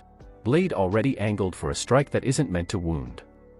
It's meant to end things in one motion. I see the line trace itself, cold and precise, a half second before the blade arrives, close enough now that even the empty step might not carry me clear of it entirely. Something new stirs, deep and cold, in the space behind my eyes, something I haven't touched yet, something the system has never shown me before. Sitting there now like a door finally swinging open under exactly the kind of pressure it was built to require. The world doesn't slow down around me. I slow down around the world. Chest acquired, mythic early unlock triggered under critical threat. Skill granted, cycles break. I don't read the words so much as absorb them, the way I absorbed the empty step scroll weeks ago, characters burning themselves directly into whatever part of me the system actually lives in. There's no time to marvel at them. The blade meant to end things is still less than a heartbeat from my throat, and everything about the world has gone strange and thick and slow. The way a held breath stretches longer than it should the instant before you finally let it go. Not slow like the red lines usually show me, this is different. Deeper. I can see all 7 of them now, not as separate warnings arriving one after another but as a single frozen tableau, Every blade's position, every shifted weight, every intention laid out simultaneously like a painting. I have all the time in the world to study, even though I know, somewhere underneath the strange calm, that outside this stretched moment less than a second is actually passing. The one closing on my throat is committed fully to the strike. Weight forward, no reserve held back for a follow-up, the kind of attack a person only throws when they're certain it lands. It's the easiest of the 7 to answer, precisely because it has no second plan. I move through the gap it leaves without meaning to leave, folding the empty step into the stretched, frozen moment rather than against it, and for the first time since any of this began, moving doesn't feel urgent or desperate. It feels like arithmetic. A blade going one way. A body needing to go a different way. The solution obvious the instant the question's fully visible. I take the throat strike off its intended line and put my own blade, my father's broken half.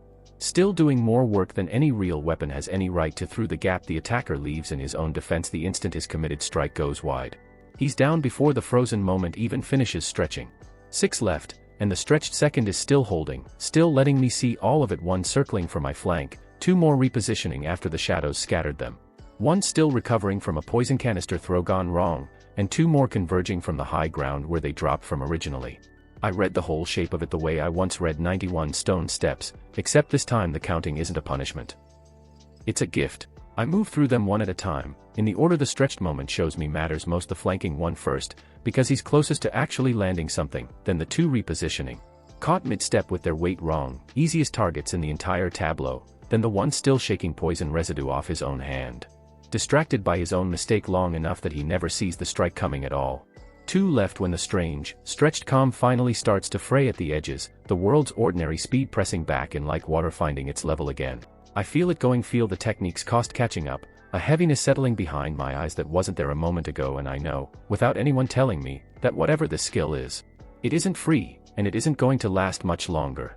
The last 2, seeing 5 of their own down in a span of time they clearly can't account for, break and run in opposite directions along the ridge. I let 1 go. I can't chase both, and cycle's break is already fading, the world speed catching all the way up to normal in a rush that leaves my knees briefly unsteady under me. The other one, the one who spoke first, the one who called this a confirmed contract like a delivery manifest, I catch before he clears the switchback. Dragging him back down onto the path by the collar with strength that surprises even me, given how drained the last few seconds have left me feeling. Who sent you? I say. Not a question. A demand, flat and certain, the voice of someone who already knows the answer and just needs it said out loud by someone else. For the record, he doesn't answer immediately. I don't have patience left for immediately. 5 of your people are dead in under a minute, I say, quieter, which turns out to land harder than shouting would have. I let 1 of you run because chasing 2 wasn't worth my time. You're the only reason I'm still standing on this path instead of walking away right now. Whether that continues to be true depends entirely on what you say next. That does it. Whatever discipline the Blood Willow Society trains into its people, it apparently doesn't include a contingency for this, for the target surviving, let alone surviving this completely. Let alone standing over the one who set the terms of the ambush and asking questions like the outcome was never in doubt. Shangguan, he says, voice cracking on the second syllable. Young Master Shangguan Lai. Paid through an intermediary, but the seal on the contract was his family's. Confirmation. Not a surprise. Not really, I'd already guessed as much walking into this, but hearing it said outright by a man with a blade still in reach of my leg puts a different weight on it than suspicion alone ever managed. How much? I ask. Enough that the society doesn't usually ask questions about targets, he says. This one, some of us did ask. Nobody explained. Just a servant, no cultivation, needed, gone quietly, needed to look like an accident. Needed to look like an accident. 3 years of broken swords and staged beatings in front of an audience that laughed, and the actual plan, when he finally decided I was worth real effort instead of casual cruelty, was to erase me quietly enough that nobody would ever have to explain anything. I think, for one long moment, about ending it here, about making sure this particular loose end never gets the chance to describe what he just watched to anyone else. The way I very nearly did to the last bandit who ran from me on that outer slope weeks ago. It would be simpler. It would certainly be safer. I don't. Get up, I say instead. You're coming back with me. Walking, not carried, unless you'd rather test which one I prefer. The walk back up the mountain, prisoner ahead of me, weapon confiscated, Poison-treated blades wrapped carefully in cloth so I don't accidentally learn what they're treated with the hard way. Gives me more time than I want to think about what happens next. A public confession changes everything. It doesn't just settle a private grudge, it exposes Shangguan Lai in front of the entire sect. In front of elders who've spent 3 years treating his cruelty as harmless sport because his family's silver makes harmlessness convenient. It turns something that's been quietly tolerated for years into something that can no longer be looked past, not with a captured assassin standing in the courtyard naming names. I think about Anyu's warning on the stable roof 4 nights ago: don't let this turn you into a bigger version of the same cruelty.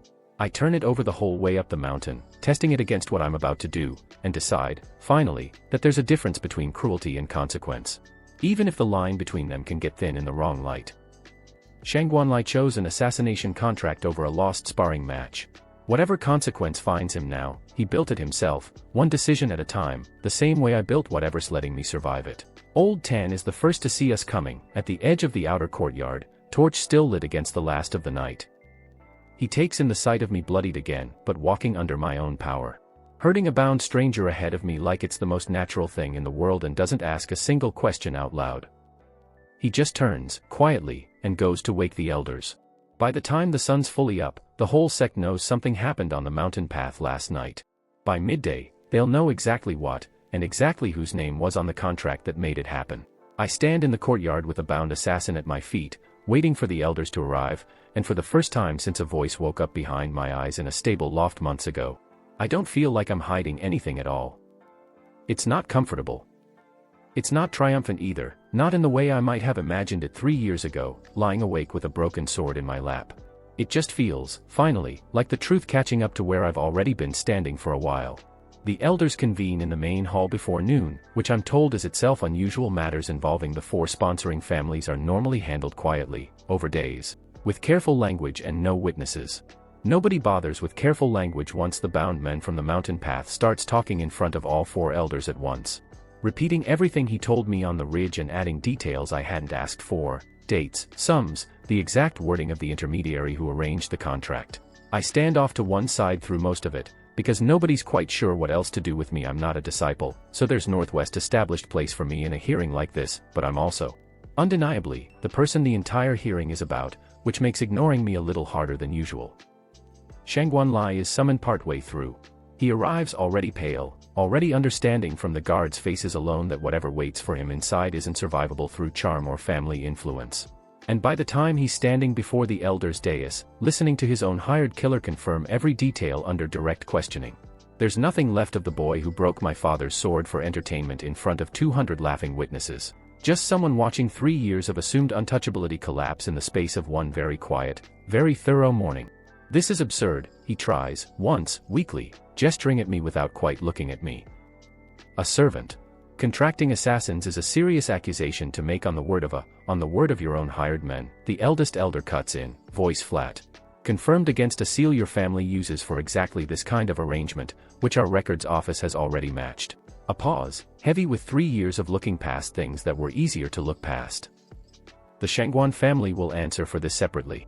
You will answer for it here, now, in front of the sect you've represented. Word of what's happening spreads through the sect faster than any announcement could manage on its own by the time the hearing lets out for a recess.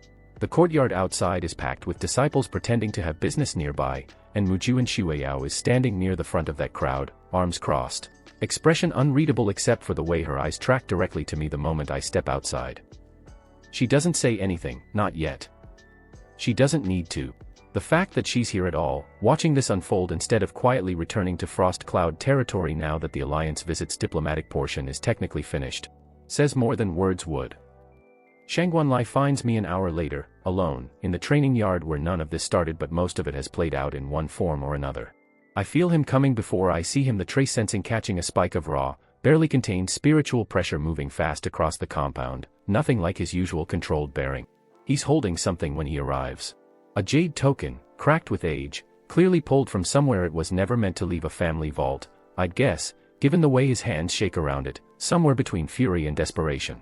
You've ruined everything, he says, and his voice doesn't sound like the boy who broke a sword casually in front of an audience for sport. It sounds like someone standing at the exact edge of losing the only identity he's ever had. 3 generations of my family's standing, gone because a waste body decided to survive an arrangement that should have ended quietly. You tried to have me murdered, I say. I'd call surviving that the least ruinous part of the last 3 days. You don't understand what you've taken from me. His grip tightens on the jade token, and I watch something crack open behind his eyes, the exact moment a person decides that if they're already going to lose everything, they might as well spend what's left of it on one final, catastrophic swing. Fine. If I'm already condemned by the elders, condemned by my own family's shame, then I'll at least make sure the story ends the way it should have ended from the beginning. He crushes the jade token in his fist. The pressure that erupts from him afterward isn't anything like the disciplined purple afterimages I used to watch from the stable roof. It's raw, uneven, burning through him faster than his own body seems built to channel a forbidden technique, I'll learn later. Sealed away in his family's vault specifically because it borrows strength from somewhere the user's own foundation was never meant to hold, strength that comes with a cost nobody sane pays willingly. He doesn't look sane right now. He looks like someone who's already decided the cost doesn't matter anymore. A waste body, he says, voice doubled and strange now, edged with something that isn't quite his own, does not get to end my story. The first strike he throws could split a mountain. I don't mean that as an expression. I watch the stone floor of the training yard actually crack along the line where the blow passes wide of me, a fracture running 20 feet before it stops. And I understand, with total clarity, that a direct hit from that would not leave enough of me behind to bury properly. The red lines in my vision have never shown me anything this large before. It takes a full heartbeat longer than usual to read the true shape of the attack, because the attack itself is barely holding a shape at all. Wild and overpowered in a way that makes it harder to predict, not easier. I fold clear of it with the empty step, closer to the edge of my margin than I've cut anything since the demon's cave, and immediately have to answer a second strike already coming. Faster than the first, because whatever he's channeling doesn't seem to care about the toll it's taking as long as it keeps producing force. 9 shadows unfolds around me, more copies than I've ever managed at once, 10 now instead of 9. Some part of the system responding to the scale of the threat by simply giving me more to work with, and he burns through 6 of them in 2 wild, indiscriminate swings. Not bothering to discriminate real from false, just clearing space with raw overwhelming force and hoping the real target happens to be standing in it. It's not smart fighting. It's not meant to be. It's someone trying to end things through sheer volume before his own borrowed strength finishes consuming whatever's paying for it. I feel cycles break stir, deep and cold, the door the system opened 4 nights ago on the mountain path still sitting ajar now that I've felt it once. Easier to reach a second time the way anything practiced gets easier. I don't fight the pull of it. I let the world stretch and slow the way it did against the assassins, and in that stretched, patient calm, I finally see the actual shape of what he's doing, not just the strikes themselves, but the strain underneath them, a technique visibly eating him alive from the inside with every second it stays active, force flowing through channels his own body was never meant to carry. He's not going to stop on his own. Whatever's left of the boy who broke a sword for sport is gone, replaced by something running purely on refusal to accept the shape his life just took. I have exactly one clean approach through the chaos of his attacks, one gap the stretched, patient calm shows me and holds open just long enough not toward him, exactly, but toward the current itself. The visible, straining thread of borrowed power running from wherever the forbidden technique draws it into the center of his chest. I take it. Empty step first, closing distance faster than his overextended strikes can correct 4. 9 shadows next, 4 remaining copies converging from every side at once, forcing him to commit his last reserve of control into a defense that covers all of them and therefore covers none of them completely. And in the half-second that opens because of it, Cycle's break carries my father's broken blade still, after everything. The only weapon I've ever needed directly into that straining current of borrowed power, not to kill, but to cut. The forbidden technique doesn't end gently.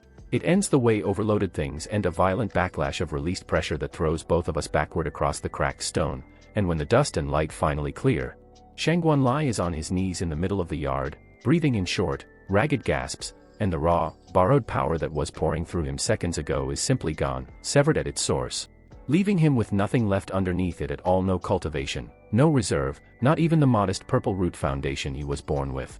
All of it scoured away by a technique that was never meant to be interrupted mid-flow. He's alive. He's whole, in the sense that nothing's broken that a physician can't eventually mend. But he's empty now, in a way I understand better than almost anyone else on this mountain could for the first time in his life.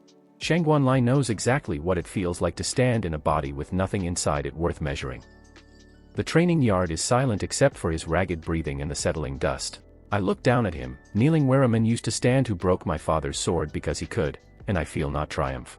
Not the satisfaction I might have imagined 3 years ago lying awake with 2 broken pieces of wood in my lap. I feel finished.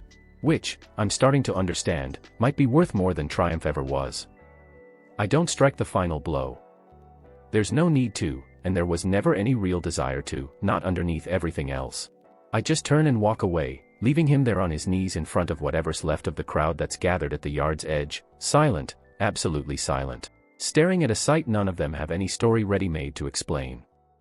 A waste body just beat a prodigy senseless without killing him, using nothing but a technique that started with an act of mercy toward a beaten bandit weeks ago and ended in a training yard with the sex golden heir stripped of everything that ever made him golden.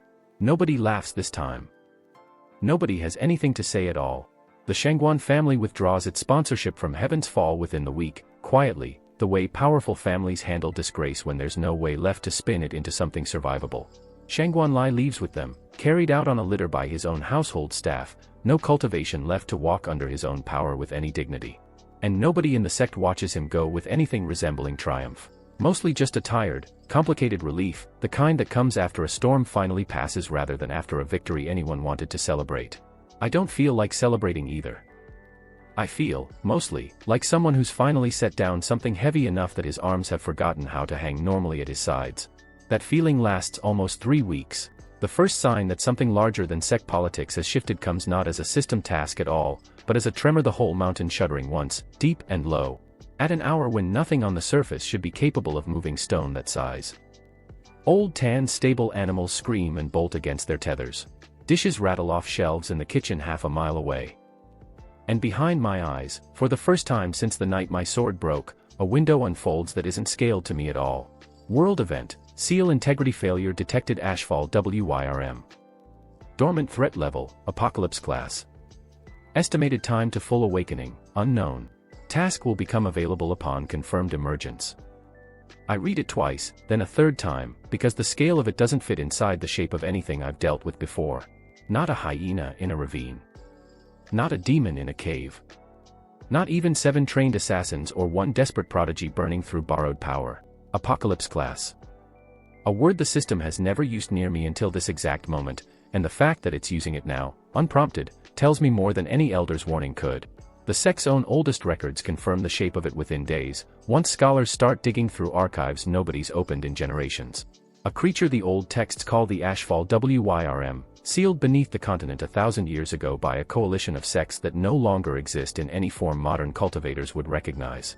Its prison weakening gradually over centuries until, apparently, this exact season, it finally gives out. Every sect on the continent starts mobilizing at once, and every sect on the continent runs immediately into the same wall, their strongest cultivators, the ones with the brightest roots. The ones who've spent lifetimes building toward exactly this kind of crisis, have hit the ceiling their birth already assigned them. A root sets a lifetime's potential the day a master's fingers first touch a newborn's chest, and no amount of urgency changes a number decided before that child could walk. I don't have that ceiling.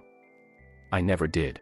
And for the first time since I understood what that actually means, the absence of a limit isn't just a private, useful secret anymore, it's the only real answer anyone on this continent currently has. Shui Yao finds me before the sect's own elders think to.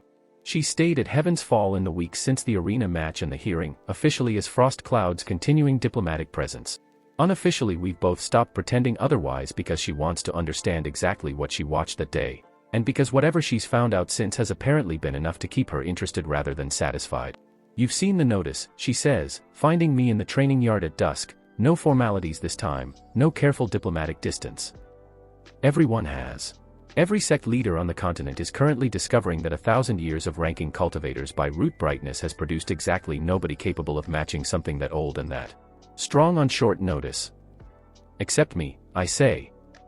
It isn't arrogance. It's just the plain, uncomfortable shape of the situation, and there's no version of pretending otherwise that helps either of us right now. Except you, she agrees. Which is either the strangest coincidence in 1,000 years, or it isn't a coincidence at all. She studies me for a moment, the same searching look she gave me across a frost-covered arena weeks ago, except there's no diplomatic mask left over it now. Whatever gave you what you have, I don't fully understand it, and I've stopped needing to. I understand what it did in that arena, and what it did to a man with a forbidden technique burning through his own body. And I'm not interested in standing on the sidelines while you go do whatever comes next alone. This isn't a sparring match. I'm aware. Something flickers across her face, brief and unguarded. I watched what happened to the last person who underestimated you. I'm not planning to repeat his mistake by underestimating what's coming for the rest of us either. I don't argue further. Some part of me, the part that spent 3 years learning exactly how much easier a threat becomes when it's shared instead of carried alone, is quietly, thoroughly relieved not to have to. Others come, in the days that follow, in smaller numbers than I expect and for reasons that all trace back, one way or another, to something I did before I understood any of it would matter this much. The senior disciple I dropped face first in the bandit's own stumble, months ago, without ever telling anyone I was there. No, wait, that man never learns the truth. But the healer I met differently, a travel-worn woman named Su Rong, who I recognize the moment she approaches me at the sect gates, because I remember her face from the outer slope. One of the herb gatherers who used to work that route before bandits made it too dangerous.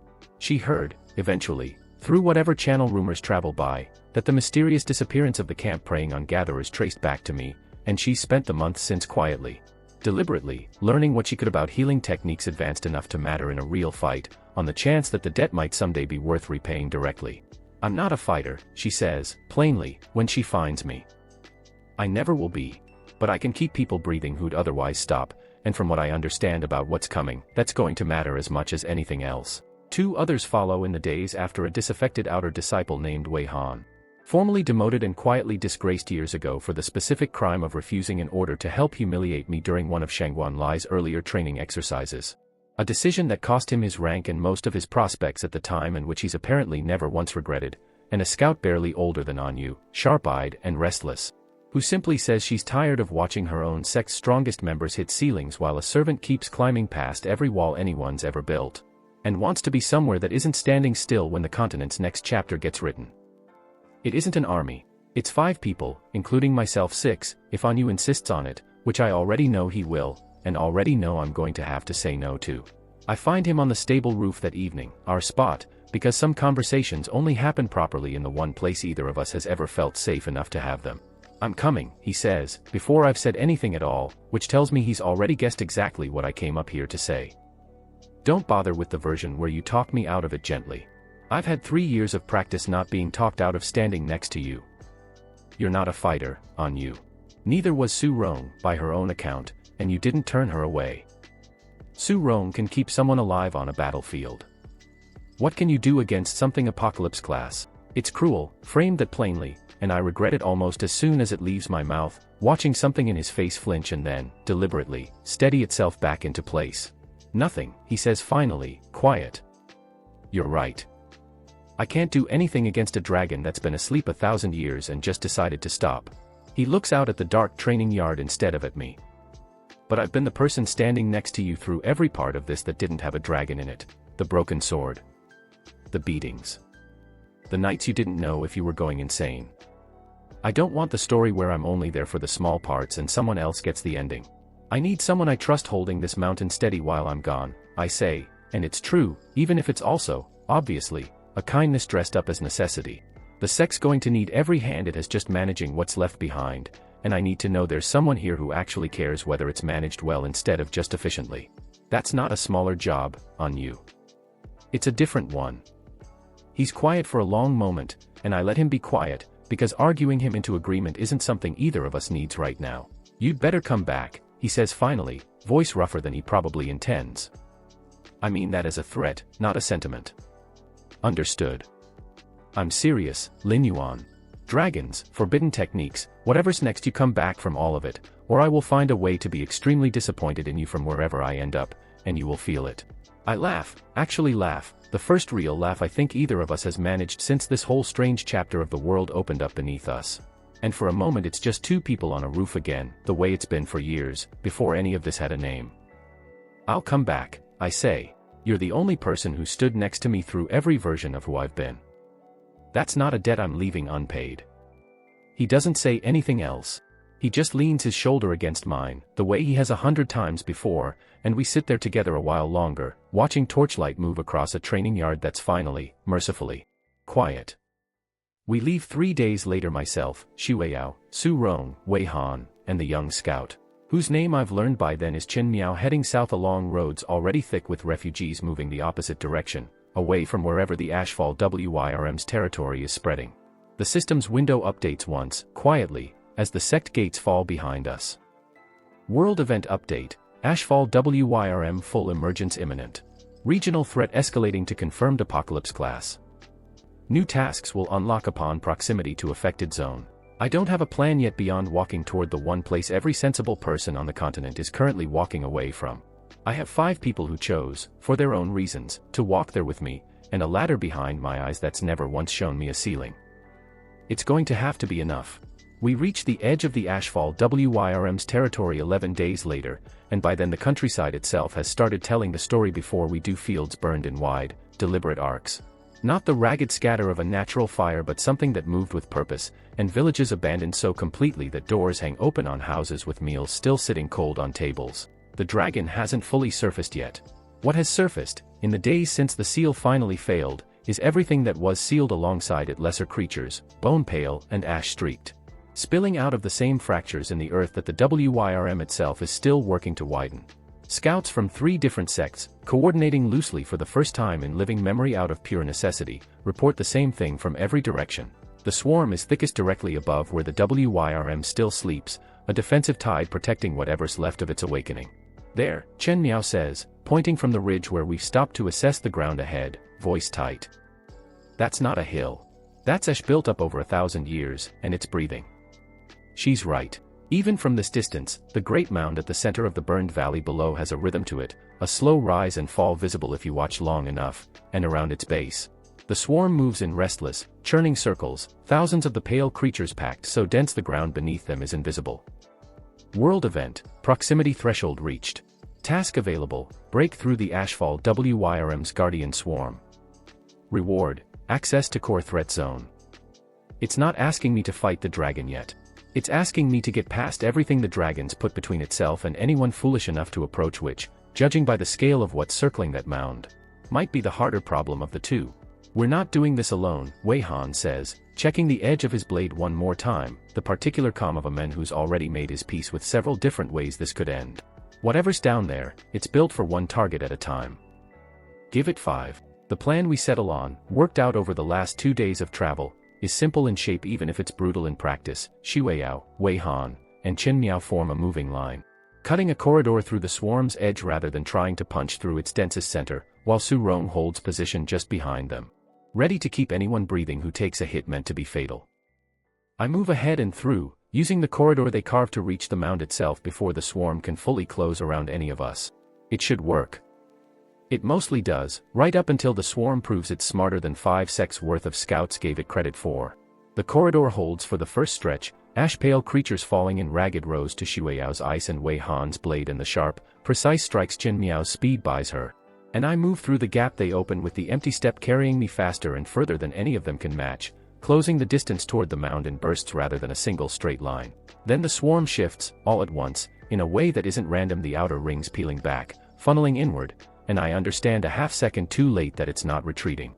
It's collapsing the corridor from both ends at once, trying to seal my 3 friends inside a pocket instead of a line, cutting them off from each other and from the open ground behind. Fall back to the center formation. Xu Weiyao shouts, ice erupting outward around her in a wide defensive ring, but the swarm's already too dense, too coordinated, pressing in from directions that didn't exist as threats a moment ago. I turn back. There's no version of reaching the mound that matters if it costs me the only people who chose to walk into this with me. 9 shadows unfolds the instant I re-enter the collapsing pocket, 10 copies scattering through the packed creatures. And for the first time I use the technique differently than I ever have before, not to confuse a single target about which copy is real, but to draw dozens of smaller threats away from Su Rong and Chen Miao at once, giving them room to breathe while Xu Weiyao and Wei Han hold the true center. It works, mostly. The pressure eases enough that the formation stabilizes, ash-pale bodies falling faster than the swarm can replace them at this particular seam. And for a stretch of minutes that feels much longer than it probably is, the 5 of us fight as something closer to a single organism than 5 separate people, Xu Weiyao freezing a path, Wei Han holding it, Chen Miao darting through gaps too narrow for anyone slower, Su Rong's technique flaring gold each time someone takes a hit they shouldn't have survived, and myself weaving between all of it, patching whichever seam threatens to fail next. The swarm breaks before we do. Not because we've won so much as because whatever's directing it, some instinct or fragment of will bleeding off the dragon itself. I'll never know for certain, apparently decides the cost of holding this particular line isn't worth whatever's left to defend. and the remaining creatures scatter outward in a ragged retreat that leaves the ground between us and the mound finally, genuinely clear. We're all breathing hard. Wei Han's got a gash along one arm that Su Rong's already working on, gold light knitting torn muscle back into something that'll hold. Chen Miao's shaking slightly, adrenaline finally catching up now that there's a moment to let it. Shi Weiyao meets my eyes across the clearing, and there's nothing left in her expression of diplomatic distance at all, just the particular exhausted trust of someone who just watched a plan survive contact with something trying very hard to kill it. That was the outer defense, she says, voice steady despite everything. Whatever's underneath that mound hasn't even opened its eyes yet. The mound itself splits open before we're halfway across the clearing, ash and stone cracking apart in slow, grinding sheets as something vast finally decides 1,000 years is long enough. The ashfall WYRM doesn't look like the paintings in the sect's oldest scrolls. It's larger, first of all larger than the training yard back home, larger than the whole outer courtyard, a length of dull gray-black scale rising up out of the broken mound in segments. Ash sloughing off it in slow curtains as it uncoils to its full, terrible height. Its eyes, when they finally open, are the color of the coals I remember from the fire Yasha's cave. Except scaled up until looking at them directly feels like standing too close to something that could set the air itself burning. World event, Ashfall WYRM full emergence complete. Task available, deliver a fatal strike to the Ashfall WYRM. Time window, 3 heartbeats, sustained only while allies maintain the containment barrier. Solo strike required, no assistance possible once window opens. Reward, regional threat neutralized. 3 heartbeats. I read it twice, the way I read the mythic warning on the mountain path months ago. And understand immediately why the task frames it that way instead of giving me minutes or an open span of time to work with whatever containment my friends are about to attempt clearly can't hold. Longer than that. And the dragon's scales, judging by the way even Wei Han's confiscated poison blade skitters off a testing strike without leaving a mark, aren't going to yield to anything less than a perfect approach delivered in exactly the right sequence. Barrier's the only way, Shi Weiyao says, already moving into position, ice building in complex. Layered rings around her hands unlike anything I've seen her use before, something drawn from deeper reserves, the kind of technique that costs more than it looks like it should. Wei Han and I anchor it together. Chen Miao and Su Rong hold the seams. You get exactly 1 window, and it will not open twice. How long can you hold it? Exactly as long as the system says we need to. Her eyes meet mine, steady despite everything roaring and burning 10 feet away. Don't waste it wondering whether we can. We can. Go. The barrier goes up in a lattice of ice and something else, some technique of Wei Han's I've never seen him use before. Drawn from wherever a disgraced outer disciple learns to fight when nobody's watching to see if he succeeds. The dragon slams against it immediately, testing, and the whole lattice groans under the impact but holds, and I don't waste the window watching to see for how long. The empty step carries me across ground that should take a dozen strides in a fraction of that, straight toward scales that have shrugged off everything else thrown at them tonight. I don't try to find a weak point through force. I use the trace sensing instead, the small, unglamorous technique I picked up from a rare chest months ago and nearly forgot mattered, reading not the dragon's scales but the flow of ancient banked power moving underneath them the same way I once read a forbidden technique's borrowed current running through Shangguan Lai's chest. Except scaled up to something that makes that moment look like a candle beside a forge fire. There. A seam beneath the throat, where the ancient plating hasn't fully knit back together after 1,000 years of dormancy, thin enough that trace sensing can read straight through to what's underneath. 9 shadows unfolds around me as I close the final distance. Not to confuse the dragon about my location, I doubt something this old and this vast bothers distinguishing individual threats that small but to cut through the layered air pressure and heat radiating off it in waves strong enough to slow an ordinary approach to nothing. 10 copies weaving through scorched air, each one absorbing a fraction of the ambient heat that would otherwise cook the real approach alive before it arrives. 1 heartbeat gone. The barrier behind me groans audibly, Shi Weiyao's voice cutting through the chaos in a sharp, controlled shout I don't have time to fully process. Cycles break opens the instant I'm close enough that the seam beneath the throat fills my entire vision, the world stretching and slowing around me the way it did on the mountain path. The way it did in the training yard, except this time there's no opponent's committed strike to read, no borrowed current to sever. Just 1 target, 1 gap, 1 perfect, motionless second in which to place everything I've built since the night my father's sword broke in a stable loft. 2 heartbeats. I drive the broken half of that same sword through everything, through a bandit camp and a demon's lair and an arena draw and a mountain ambush and a training yard reckoning. Still somehow the only weapon that's ever mattered up and through the seam beneath the ashfall WYRM's throat, all the way to my own fist. Exactly the way it went into a hyena's throat in a collapsed ravine what feels like a lifetime ago.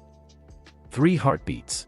The world snaps back to full speed all at once, and for a single, suspended instant nothing happens at all. The dragon frozen mid-motion, the barrier behind me still somehow holding. My own hand still buried in ancient scale up to the wrist. Then the ashfall WYRM screams, a sound that isn't sound so much as pressure, a wave that flattens the burned grass for 100 feet in every direction, and the vast, coiled length of it begins to collapse in on itself, ancient power finally, fully unraveling from whatever thread held it together for 1,000 years of sleep. I'm thrown clear by the collapse, tumbling hard across scorched ground, and by the time I manage to push myself upright, coughing ash out of my lungs. The mound where the dragon rose from is just a mound again, settling, quiet, dead. The barrier's gone too, its purpose finished, and in the sudden absence of it I can see clearly, for the first time since the fight began, exactly what it cost to hold. Wei Han is on the ground. Shi Weiyao is kneeling over him, Su Rong already there with both hands glowing gold and desperate. And the look on her face when she glances up and meets my eyes tells me everything before she says a single word. He held the anchor past what his body could pay for, Shi Weiyao says quietly, not looking away from Wei Han's face. The barrier needed a foundation that wouldn't waver for exactly 3 heartbeats. He gave it one and didn't hold anything back for himself. I kneel beside him. He's breathing, barely, eyes finding mine with what looks almost like satisfaction rather than fear. Did it work? He asks, voice barely above a whisper. It worked. Good. Something in his face eases, 3 years of quiet disgrace finally settling into something that looks, for the first time since I've known him, like peace. Wanted it to matter. Being cast out for refusing one order wanted the second choice to matter more than the first one cost me. It does, I say, and mean it more completely than I've meant almost anything else in months. It's the reason any of us are still standing here. He doesn't answer that. Su Rong's hands are still glowing, still working, but her face has the particular stillness of someone doing everything possible while already understanding it won't be enough this time. And a few minutes later, under a sky finally clearing of ash for the first time in 1,000 years, Wei Han stops breathing at all. Nobody says anything for a long time. Chen Miao is crying, openly, without trying to hide it. Shi Weiyao's hand finds mine, wordless, and I let it stay there. The regional threat is neutralized. The window closes with a task confirmation I barely register, numbers and rewards that mean nothing at all measured against the weight of a man who chose, 3 years ago, to lose everything rather than help hurt someone who couldn't fight back, and who spent that loss, in the end, on exactly the kind of sacrifice that makes the whole shape of it worth something. I look out at the settling ash, the dead mound, the clearing sky, and understand, with total clarity, that whatever comes next, however this story is supposed to end, it isn't going to be free. It never was. We bury Wei Han on a low rise overlooking the valley where the ashfall WYRM's mound has already started to soften into ordinary hillside. Grass finding its way up through ash within days in a way that feels less like nature reclaiming ground and more like the world itself exhaling. There's no elaborate ceremony. Su Rong says a few words about a man she'd known for less than 2 weeks and trusted completely by the end of it. Chen Miao plants a sprig of something green at the head of the marker, a habit from her home village, she explains, quietly, for people who die somewhere far from where they started. Shi Weiyao stands beside me through all of it, saying nothing, her hand finding mine again the way it did in the ash, and I say the only thing that feels true enough to say out loud. You asked for the second choice to matter more than the first one cost you, I tell the marker, the turned earth, whatever's left to hear it. It did. It's the reason the world you got cast out of is still standing. We don't linger long after that. There's a continent full of people who spent the last 2 weeks fleeing a threat that no longer exists, and word needs to travel faster than rumor usually manages, so the fleeing can stop. News of the ashfall WYRM's death reaches every sect on the continent within the month, and with it, inevitably, questions about who actually delivered the killing strike. The scouts who watched from a careful distance saw enough to know it wasn't a coalition of sect elders, wasn't a formation of bright-rooted masters finally proving their worth. It was 5 people. One of them a healer, one of them a servant with no cultivation base recorded anywhere in any sect's registry, and by the time the story finishes traveling from mouth to mouth across 1,000 miles. My name has attached itself to it whether I asked for that or not. Heaven's Fall sect, to its credit, doesn't try to claim the victory as its own the way I half expect some institution to. The elders who once let 3 years of casual cruelty pass because a wealthy family found it convenient are the same elders who now stand in front of visiting delegations from a dozen sects and say, Plainly, that the person who saved this continent grew up carrying their water and cleaning their stables, and that the fact none of them noticed what he was capable of until it was nearly too late is a failure they intend to sit with rather than dress up as foresight. I don't need the apology. I've stopped needing much from this sect at all, if I'm honest with myself. But I notice it happens, and I let it matter a little, because pretending it doesn't would just be its own kind of stubbornness. Anyu is waiting at the sect gates when we finally return, which somehow doesn't surprise me at all. I think some part of me knew, the whole walk back, that he'd have found a way to know the exact day. Even without a system of his own to tell him anything. He doesn't say anything clever when he sees me. He just crosses the last stretch of ground between us at something close to a run and hits me hard enough in the chest that it would have hurt, 4 months ago, before any of this started. "You're late," he says, muffled, into my shoulder. "You said you'd come back. You didn't say you'd take this long doing it. There was a dragon. There's always something with you now." I've had to get used to that being a normal sentence. He pulls back far enough to actually look at me, checking, the way he always has, for damage he can fix with a torn strip of shirt and stubbornness. Then his eyes go past me, to Shueyao standing a respectful few steps back, and something in his face shifts into pure, delighted mischief despite everything. "You brought the Ice Phoenix home with you." I have so many questions. "Later, Anyu. I'm keeping a list." Shueyao, for her part, looks at Anyu with the particular expression of someone recalibrating everything she's heard about the person standing next to her, because of course I told her about him. On the long walk south and the longer walk back. And of course nothing I said prepared her for the reality of a young man who apparently thinks the correct response to a dragon slaying is a running list of questions about my personal life. "He's exactly as you described," she says. "I described him accurately. You described him fondly. There's a difference, and I can see it now that I'm standing here." Anyu, delighted at being discussed rather than included, immediately demands to know what else has been said about him, and for a few minutes. Standing at the gates of the sect where all of this started, it's almost possible to forget that any of the last several months happened at all. Just 3 people. Teasing each other in the last of the afternoon light, the way people do when the worst of something is finally, actually behind them. I go looking for what became of Shangguanlai a few weeks later, not out of any lingering need for closure, but because old Ten mentions, offhand, that words reached the mountain about the disgraced family's situation, and something in me wants to see the shape of it clearly rather than leave it as an unfinished thought at the back of my mind. He's alive. He's living now in a modest holding 2 provinces from where his family's influence once ran deep, stripped of the standing that used to open every door in front of him without effort. Working by the account that reaches me as something close to an ordinary laborer, learning a trade with his own 2 hands for what's probably the first time in his life. No cultivation left to fall back on. No family name left to trade on either, not after the Blood Willow contract became public knowledge across 3 provinces. I don't feel triumph hearing it, and I don't feel pity either, exactly. I feel the particular, settled satisfaction of watching a scale come back into balance after years of it tilting hard in one direction, not because I engineered his suffering, but because his own choices, followed all the way to their natural end, arrived somewhere he built entirely himself. I don't go see him. There's nothing left to say that either of us needs to hear from the other, and some doors are better left closed rather than reopened out of curiosity dressed up as closure. Su Rong stays in the region long enough to help train a new generation of healers who understand, now, that keeping people alive on a real battlefield takes techniques the sect's old, comfortable curriculum never bothered teaching, because the sect never expected to need them applied to anything worse than sparring injuries. Chen Miao returns to her home sect a hero in her own right, promoted well past the rank she left at, though she writes to me occasionally short, restless letters that always end the same way. Some version of asking when the next thing worth chasing is going to come along. I don't have an answer for her yet. I'm not sure I need one right now. Old Ten finds me on the training yard's edge one evening, months after the WYRM, watching the sunset the way I've started doing more often now that there's nothing urgent enough to need outrunning. "You could leave," he says, without preamble, which is his way.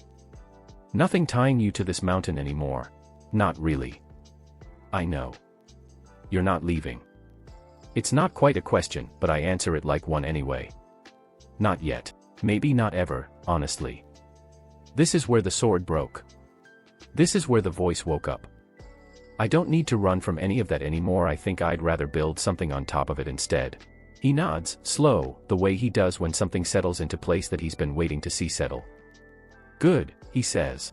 Same word as before, same weight behind it. Then, unusually, he adds more, "Your father would have understood that. Building on broken ground instead of walking away from it." Man was better at mending things than he ever let on. It's the most old Ten has ever said to me at once, and I understand it for what it is, not idle conversation. But something closer to a final piece of the same accounting he's been quietly keeping since the night I first stumbled back from a collapsed ravine covered in blood that wasn't mine. That night, alone in the same stable loft where a cold voice first woke up behind my eyes. I opened the system's status window for what feels like the first time in a long while without any task attached to it, any warning, any urgent countdown demanding action before the danger passes me by. Host, Mo Lin Yuan. Level, 999. No further threshold detected. Root status, none. Ceiling status, none detected. Growth potential, unbound. No further threshold detected. I sit with that for a long moment, turning it over the way I used to turn over the 50 experience wall that once felt impossible to climb. Back when 2 points for a bundle of firewood was the entire shape of my ambition. There isn't a wall anymore.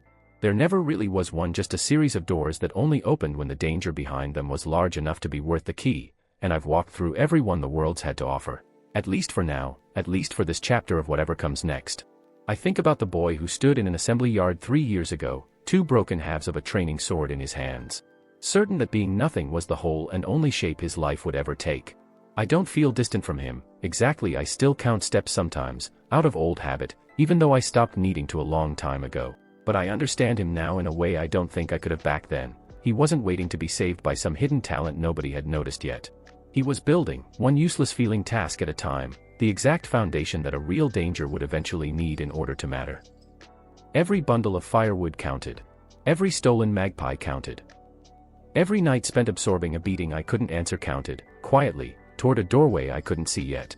Downstairs, I can hear Anu arguing cheerfully with one of the kitchen staff about something completely unimportant, the sound of an ordinary evening on an ordinary mountain.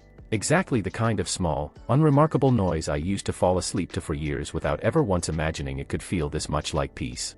I close the status window. There's nothing left in it that needs my attention tonight. Outside, the mountain is quiet, the way it hasn't been quiet, underneath everything, since the night a cold voice first found me lying broken in this exact loft and decided, for reasons I understand completely now, that a boy with nothing left to lose was exactly the kind of foundation worth building on. I was a puddle nobody thought would last the season. I built a lake with no bottom anyone's ever found. That's enough of a story for one lifetime. I'm ready, finally, to just live in it for a while.